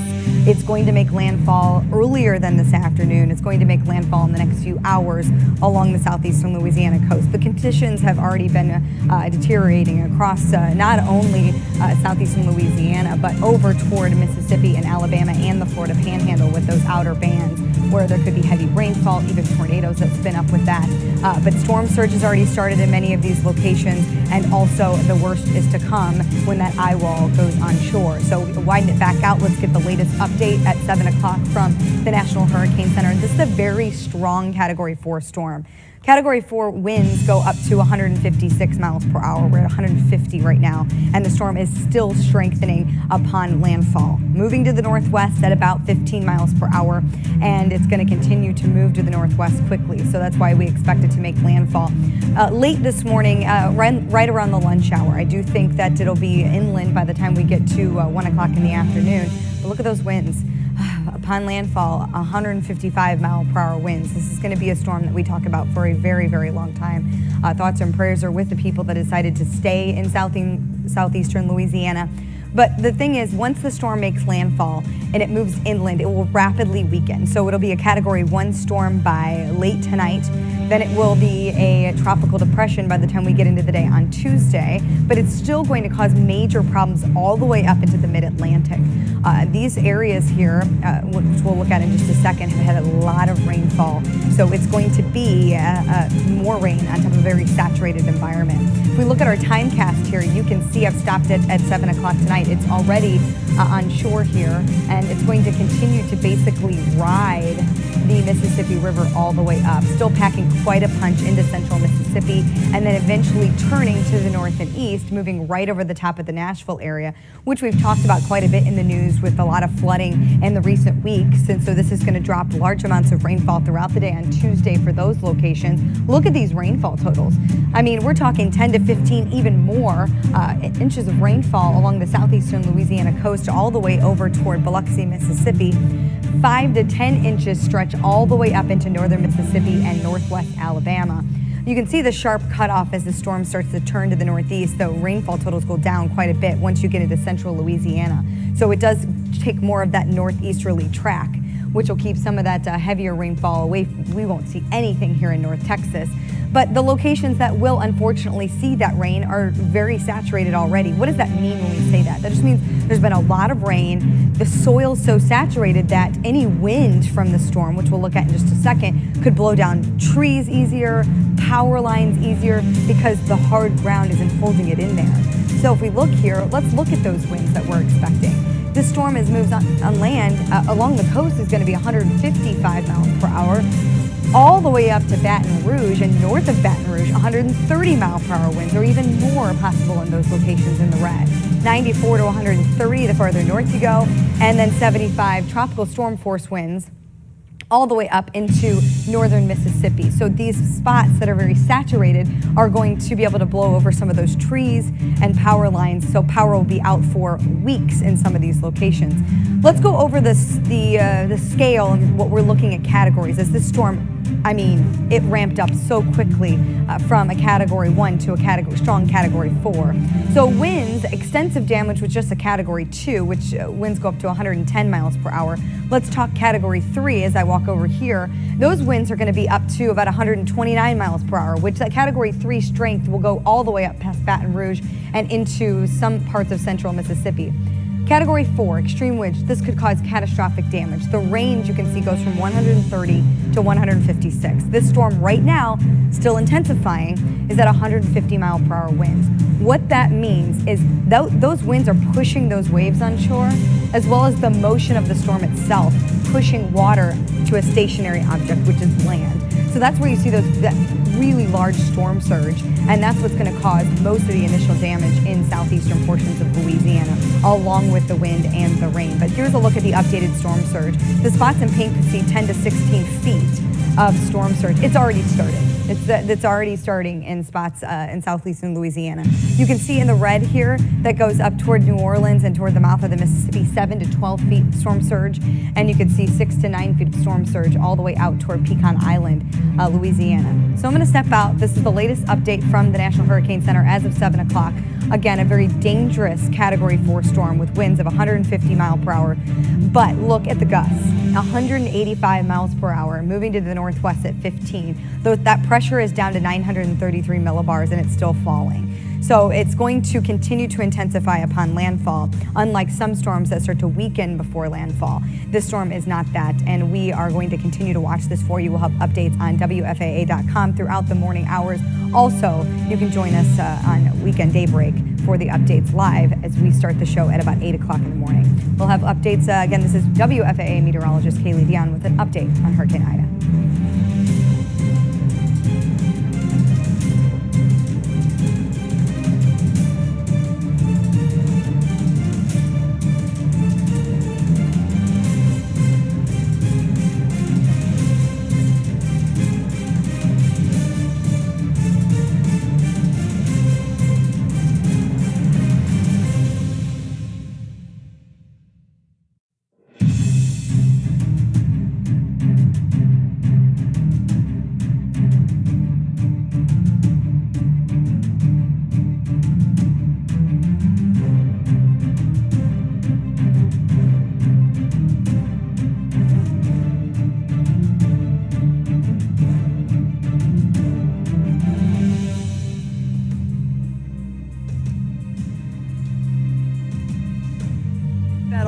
These with the millibars dropping. Yes, we know that is bad, but he's saying a lot of these 150 mile an hour winds we're predicting is estimates, and he's saying that the buoy is actually showing 88 mile an hour winds if you go from the distance from the center of the eye to the buoy is the same distance from the center of the eye now to Orleans Parish. Do you agree with that assessment that that is what is really out there?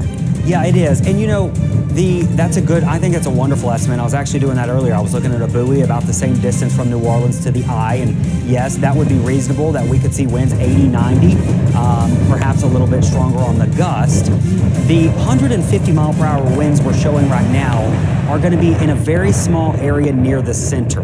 We're going to be right there near the center and near landfall. We will not see 150 mile per hour winds in New Orleans. It's not going to happen. But we could see those gusts approach 100 certainly. Yeah. And Peyton, when we see winds of 88 miles an hour in a city or so, we've seen winds of 30, 40 miles an hour knock out power to tens of thousands of people. Yeah, that's why, you know, power outages are guaranteed. And a lot of people in our area aren't going to have power. I mean, it may be that 99% of the people end up not having power by the end of this afternoon and evening. That's a very realistic possibility when you've got the potential for 100+ mile per hour winds over a large chunk of the area. And then couple that with a possibility of flooding, and that's real trouble. Exactly. Well, the flooding saturates the ground. Yeah, no question. Yeah. So, but Meg, I think our bigger concern... no question. It's not going to be a cakewalk. No question. I'm just trying to put perspective because our minds are absolutely going to worst case scenario, and we all remember Katrina, and I remember Betsy, and I know a lot of other people do, and so I'm just feeling, you know, more Homa's really gonna take a pounding. We're gonna take a pounding, but it's not this 150 mile an hour winds. Now, one other question I have for you, Peyton, with your scientific knowledge. This expert who was running models for me is telling me that Katrina, when it came to shore, it was as wide as going up to, I believe he said Cincinnati, Ohio, and I mean, very, very far. This is not as big as a field. Is that accurate? Yeah, that's exactly right, Meg. The storm surge was so problematic in Katrina because it was a Category 5 the day before, and the wind field expanded dramatically. And the wind field of Katrina was way bigger than what we're dealing with Ida. So category doesn't really give you a perfect representation of storm surge. Your wind field usually does. And that's why, you know, it's a completely different storm. It really is. And Katrina was just one of those, everything was kind of perfect for it to be a worst case scenario for a lot And of remember, during Katrina, it was a Cat 5 for days, not just one day. It was for days. Then it finally landed as a Cat 3. Now, for Terrebonne and Lafourche Parish, this likely could be their Katrina. Exactly right. And these winds are going to be, landfall, are likely going to be stronger than what anyone saw in Katrina landfall. This surge is going to be devastating for areas down there along the coast. You know, for people who stayed, I had some really quick. They said they're going to probably issue an extreme wind warning. Extreme wind warnings are quite rare, and they only issue them when there's an intense hurricane about to make landfall. So this afternoon, anyone down along the coast, if you stayed, you're probably going to get an extreme wind warning. What that is you're supposed to treat it like a tornado. Here's what you need to know. That's right. Good morning, Eric, Leslie, and Sheba. Good morning, everybody. So here's what you need to know. Heath Jones with the U.S. area may have some problems with Hurricane Ida. He also said the levees in the New Orleans metro area are better prepared. Parish area may have some problems with Hurricane Ida. Both CLECO and Entergy customers are starting to lose their power. CLECO is reporting more than 5,000 customers. Their power. CLECO is reporting more than 5,000. Another 140 are impacted in the Covington area. And Entergy power outages have started to increase across southeast Louisiana as well. According to Entergy's website, more than 6,000 customers are now without power. Jefferson Parish has the highest number of outages with about 2,800. Plaquemines Parish has the second most with more than 2,600. The St. Tammany Parish Sheriff's Office wants all residents to know the entire area will be severely affected by Hurricane Ida. They have hundreds of Sheriff's Office employees available to help people this morning, but as the weather deteriorates, they may not be able to respond to an emergency. As soon as it is safe for the deputies to get back out, they say they will begin responding to those in need of help. Remember, you can get more updates along with live interactive radar on our WWL TV app. Just search WWL TV. It's in your app store and it is free. Jay, thank you very much. Now we want to head out to St. Bernard where Duke Carter is. And guys, they're expecting storm surge 8 to 12 feet, and it could be worse by the time it gets here. Hey, good morning, Leslie. Yeah, we are here in St. Bernard Parish, again, just monitoring those conditions. And pretty much it was a clear for a quick second, maybe for about a good 30 or so minutes where it was just easy breezy. But then we're starting to get the rain out here. But I kind of do want to bring your attention to what we're seeing over here. Pretty much we're starting to see, well, some businesses take precaution by making sure that businesses were boarded up. And so we've seen this business board up, especially a few others here along East Judge Perez Drive here in St. Bernard Parish, specifically in Chalmette. And so we did speak with Guy McGinnis, Parish President Guy McGinnis, again, making sure that people did take precaution. Again, earlier this morning, we were at the levee wall, I should say, pretty much the wall that protects everyone within this part of St. Bernard Parish. And Guy McGinnis said they're keeping contact with those folks who are outside the levee protection system just to make sure that they are safe. Now, we did catch up with them this morning, again, about people taking heed to the warnings about how serious Hurricane Ida is. Take a listen to what he had to say. You know, you ride around a little bit, there's nobody on the streets. A lot of our businesses are closed. So we're ready for it. And we're ready to get back to work after this storm comes through. So we have crews ready to clean the roads, the debris, and open these roads so people can get back to life as soon as possible. And hopefully people can get back as long as there's not significant damage here in St. Bernard Parish. Guy McGinnis tonight, Parish President Guy McGinnis tonight, also continued that conversation. And in part, if there's not significant damage, he does plan to send some of his emergency operation crews over to those harder hit areas like Terrebonne and Lafourche parishes just to make sure those guys can at least get the help that they need, because we know how significant that area may be impacted. And so again, over here in St. Bernard Parish on East Judge Perez Drive, again, just some folks taking heed, making sure they're protecting their belongings. You can see some of those businesses boarded up. We did try to catch with some people out and about this morning, getting out their house, walking around. We just saw one person walk their dog, but they ran inside as soon as they experienced some of the heavy rains. And that's been the entire case throughout this morning when we arrived here in St. Bernard Parish around maybe 1:30, 2 o'clock, is the fact that you may get that heavy downpour. It'll stop. You get the heavy winds gusting a little bit with the rain. Feels like needles in your back. And so again, we're just monitoring the the conditions. Good news is that power is still on here in St. Bernard Parish, at least where we are here on East Judge Perez Drive. So we're just driving around, seeing what the conditions are like. If anything does change, we'll let you know. For now, though, reporting, Duke Carter, Eyewitness News. We definitely noticed those winds ramping up. Stay safe out there, Duke. We'll check back in with you in just a bit. We were telling you guys about some power outages we're already seeing across the state. We just learned power outages are already happening in Grand Isle. Let's get straight over to Councilmember Ricky Templet, who's joining us by phone on the conditions there. Ricky, are you with us?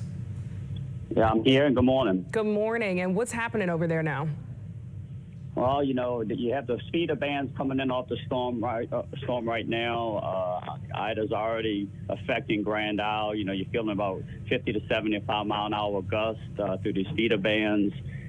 You have water crossing Highway 1 from the bay side currently, as well as, you know, the tide is rising on the Gulf side pretty rapidly as we speak. And are you there right now, Ricky? No, actually, I am not. I'm in the Kenner area right now. Okay. Evaluating a couple of things along the lakefront here, and I've been in communications with Mayor Commodell directly. I was just on the phone with him, and I think we sent you some live video from some cameras we have live on Grand Isle. As long as Grand Isle has experienced some power outage, but the whole island's not out yet. Okay. And what did Mayor Commodell have to say? What was kind of his tone at this point? We've been getting these updates on the storm, and it's just looking worse and worse. Well, it keeps taking that little bit of a jog to the east that keeps it putting it closer to the island itself, crossing right there by Lafourche.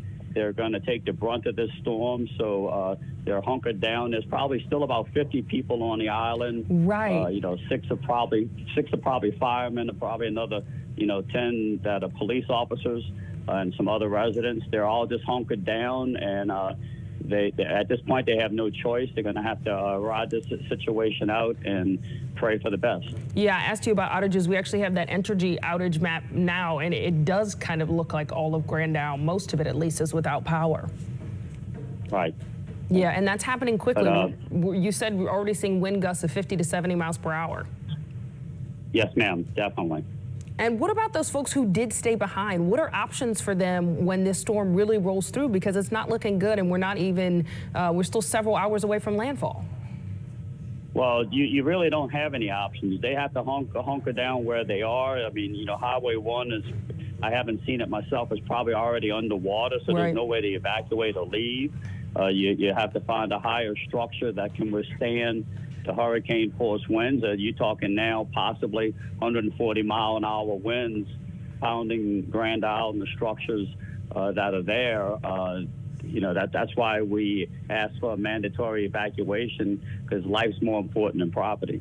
Definitely. And of course, as you said, most people heeded that evacuation and left. You still have some folks there. And Peyton was just talking about this area, saying now we're seeing 50 to 70 miles per hour winds. You just mentioned that's going to get up to almost 140 miles per hour. What do you imagine is going to be the devastation there? Well, I would kind of say probably catastrophic. We'd have to look, and every storm is different, and everybody can give us stories. We've lived through them all. Right. What each storm has done over time. It depends on how the storm comes in, where it exits at, how much water it shoves. Zeta went through there last year, late October.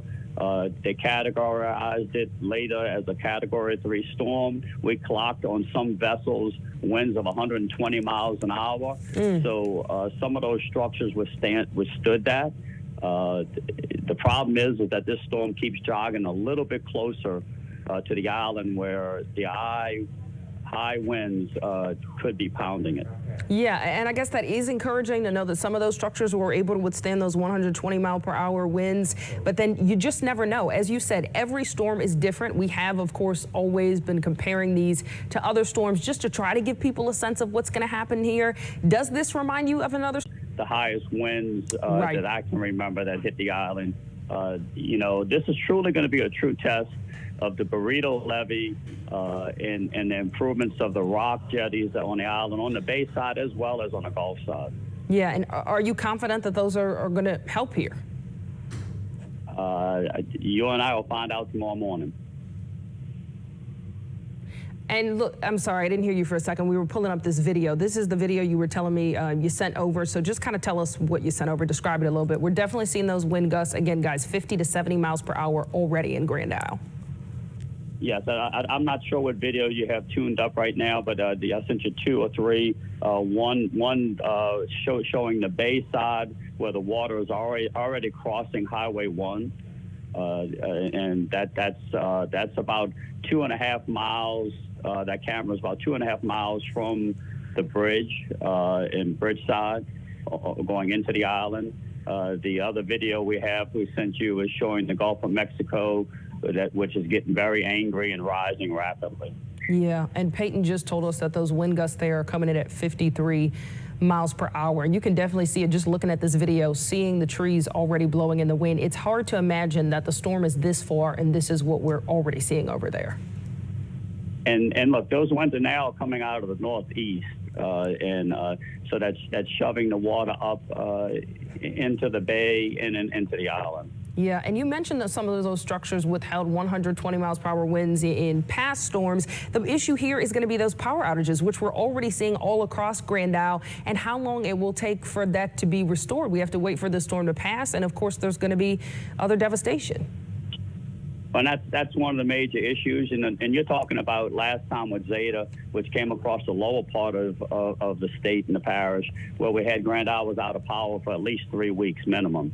And now you're talking about a storm that's going across basically the Grand Isle area, going up to Baton Rouge, Thibodaux, and all those areas that are going to have catastrophic effects that actually are going to make getting power back in those low-lying areas even longer and harder to get. So that's going to be an issue is recovery. And actually, Jefferson Parish now, we already have teams in place for lower Jefferson Parish to do search and rescue, too. And we've been so focused on the wind because that's the major impacts you guys are seeing right now. But that storm surge, just frightening numbers we're seeing there in the teens, 15 feet possibly coming you guys' way. And that's right. That's why I said that burrito levee is going to get a true test like it's never had before. Definitely. All right, well, please keep us updated, guys. As you see there, Grand Isle already without power this morning. They are seeing wind gusts of up to 53 miles per hour. Ricky Template, please keep sending in pictures and video as you get them to us, and we'll check back in just a bit. And thank you for keeping our viewers informed. Of course. Stay safe. Thank you. Eric? All right, we do want to go kind of parish by parish with Peyton, looking at the possibilities of the effects of this storm, and we're starting on the North Shore. Yeah, let's start on the North Shore, and the North Shore will be the last people to really get on the most intense part, Eric. So by this afternoon and this evening, it'll start to go downhill out here, and the further west you go, the closer you get to the eye, the worse it's going to get. So right now, here's what we're thinking. On average, 70 to 80 mile per hour sustained winds, but you'll have gusts perhaps up to 90 to 110, and that 110 would be more likely in Tangipahoa Parish, into Livingston Parish, and close to the lake. Now, as you get to St. Tammany, as you go to Madisonville, Covington, Slidell, all the way up through Folsom, you name it, anywhere in St. Tammany, you could certainly see wind gusts 90 approaching 100 miles per hour. That will be later this evening into parts of tonight. So most of this is going to happen after dark on the North Shore. It'll start this afternoon, but the worst of it will continue until after dark and towards midnight. For Washington Parish, your winds could definitely still gust 70, 80 miles an hour. I think there'll be a little bit less up here, but certainly we got a lot of tall trees up here. If you live in a house that's next to a tall tree, think about where you would go just in case if a tree were to fall. Where would it fall, or where would it, if it fell, where could you be safe in your home if it did fall on your home? So you got to keep that in mind. Other big problem on the North Shore is going to be for flooding from rain. We're going to see on average 10 inches. A few places could see more. Our rivers are going to have to be watched very closely. So if you live next to a river in a flood-prone area, you need to be planning for flooding there. And of course, on the lakefront, 5 to 8 feet, 5 to 8 feet is what we're going with now for Lake Pontchartrain. And the surge will be worse down here later tonight, going into tomorrow, as we have that strong southerly wind still pulling up into the center of that storm. So the winds this afternoon are going to be more out of the west here, or to the west here, out of the east. But as we go into tonight, they'll be more out of the south. There, that's for the North Shore. And if we can, before we leave the North Shore, the reason they'll be seeing that storm surge, that water, and we won't so much on the South Shore, is that water will be pounding in from the Wrigley's into the lake and putting it up toward the North Shore. Right, like let me move this a little bit. The water's coming in in the Wrigley's and into the lake today. By tonight, though, this storm, as the storm travels to the north, the winds will start to transition out of the south later today as they wrap up into it. So it'll be more of a westerly wind and then an easterly or a southerly wind by tonight. Okay.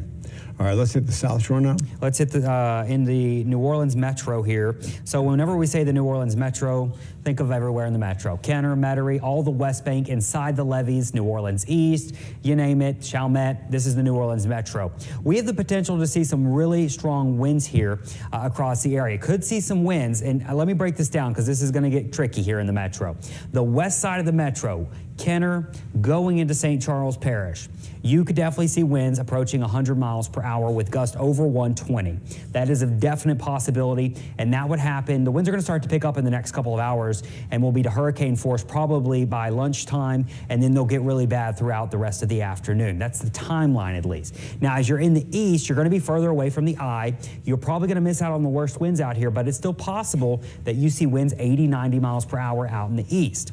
Down on the West Bank, same story. The further west you go, Westwego, Wagaman, more intense winds. The closer you are to Araby and going into Algiers, you're probably not going to see as the intensive winds as what they see out here, but still, you could approach 100 miles per hour. The storm surge, of course, outside the levees on the lakefront, we'll see flooding there on Lake Shore. 5 to 8 feet, 7 to 11 feet for those that live outside the levee out towards the Venetian Isles and once you get on 90 out there, Eric. So that area is already likely seeing water rise, and it could get up to, that should actually say 8 to 12 feet. We've updated that at this point. Yeah, whenever there's a southeast wind coming into the Wrigley's, Venetian Isles, all those camps out there, Lake Catherine, they all flood. Yeah, they do. And so this will be significant rise of water. So that should be 8 to 12 feet. On the west, or on the lower Jefferson here, so once you get outside the levees, Jean Lafitte, Crown Point, they're going to see the more significant storm surge, perhaps, of 12 to 16 feet, Eric. And rain is going to be a big problem for all of us. You're saying the entire metro area is going to be a problem. So the places that flood, I mean, they're going to flood. They are. And, you know, here in the metro, on average, we're still going 7 to 10, but there's been some indications that it could be closer to 15 inches, and that's going to cause big problems. And you just hope that isn't the entire metro because, you know, the pumps are having to all pump out everything. Yeah. So any flooding we see in the city, and I think this is going to scare people because you're going to see a lot of rainfall come down later this afternoon into tonight. And it's going to look like water is rising in the streets. It's not from the levees. It's not storm surge coming in. No. We're not expecting that. And we've talked about that all morning because a lot of people are concerned about that, rightfully so. But it will be water from the rainfall and the pumps trying to keep up with it. And this time we do not have that north wind pounding it toward the South Shore. Yep. And even if it were, we still have those 3 outfall canals with those massive floodgates, so that's going to protect.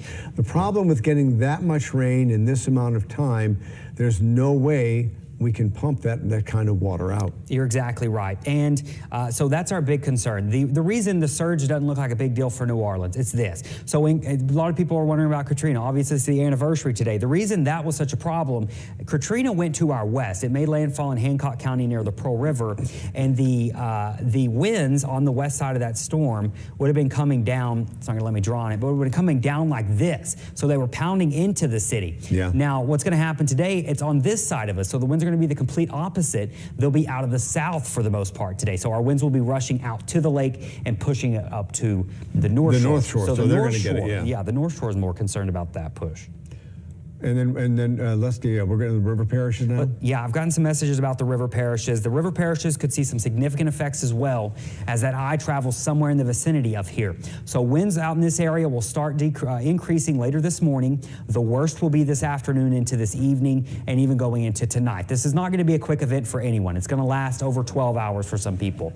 So 5 to 10 inches of rain, but look at this. Winds 110 to 130 with some gusts over 120 to 130 as well. So you're looking at some significant wind gusts possible through the river parishes, and especially as you travel closer and closer to that eye. So in St. Charles, St. John, LaPlace, Reserve, Lutcher, Vacherie, heading up towards Assumption and Ascension Parish, you could see wind gusts of 120 plus miles per hour, and that's a big concern. The storm surge will have to be watched. Right now we're thinking Lake Maurepas is about 4 to 6 feet, Lake Pontchartrain 5 to 8 feet, but as I mentioned, through today it's going to be more of a southeasterly kind of pushing into St. John there, so that's that's why we could see a lot of that flooding near I-10 that we normally see when we have a strong wind pushing water into St. John Parish, Eric. So that's and why in St. John, they've got some levee projects on the board. They're just not there yet. Yeah, they need to be there. That will be good, but that's what we're watching with the storm surge potential into the river parishes. And if I can ask you, since we're talking about all these parishes by parishes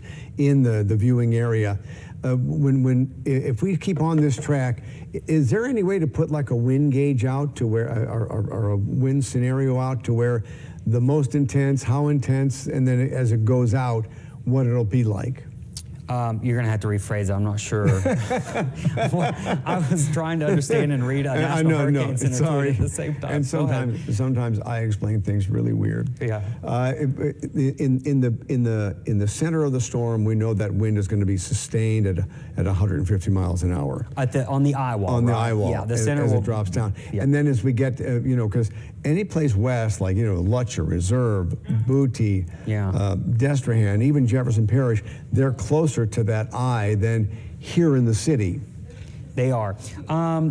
I wish I had one more detail on this graphic to help show it and divide it a little bit better, but all the areas in white could see 100+ mile/hour wind gusts. I kind of think that breaks it down and helps you understand that if you were in the white here, it is reasonable that you see over 100 miles per hour. Now, there are going to be some down towards Thibodeau and Houma, especially, that I think you'll be closer to 120 and 130, maybe a little higher to 140 as you get closer, and then 160 to 180 to even up towards 200 miles per hour near that eye and landfall. So that's where the worst will be. And you're saying even as far as Slidell, that wind could be that strong? A gust, yeah.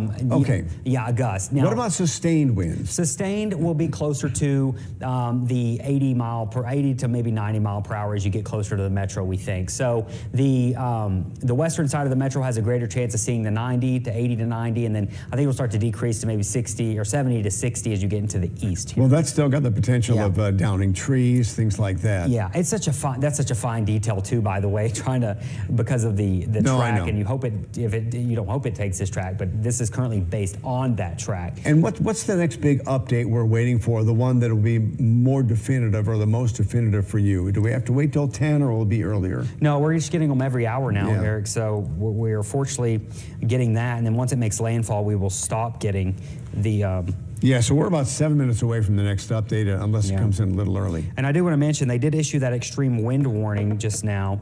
And let me get into this, because a lot of people, for anyone who did end up staying down there in Lafourche and Terrebonne parishes, your phones are going to go off.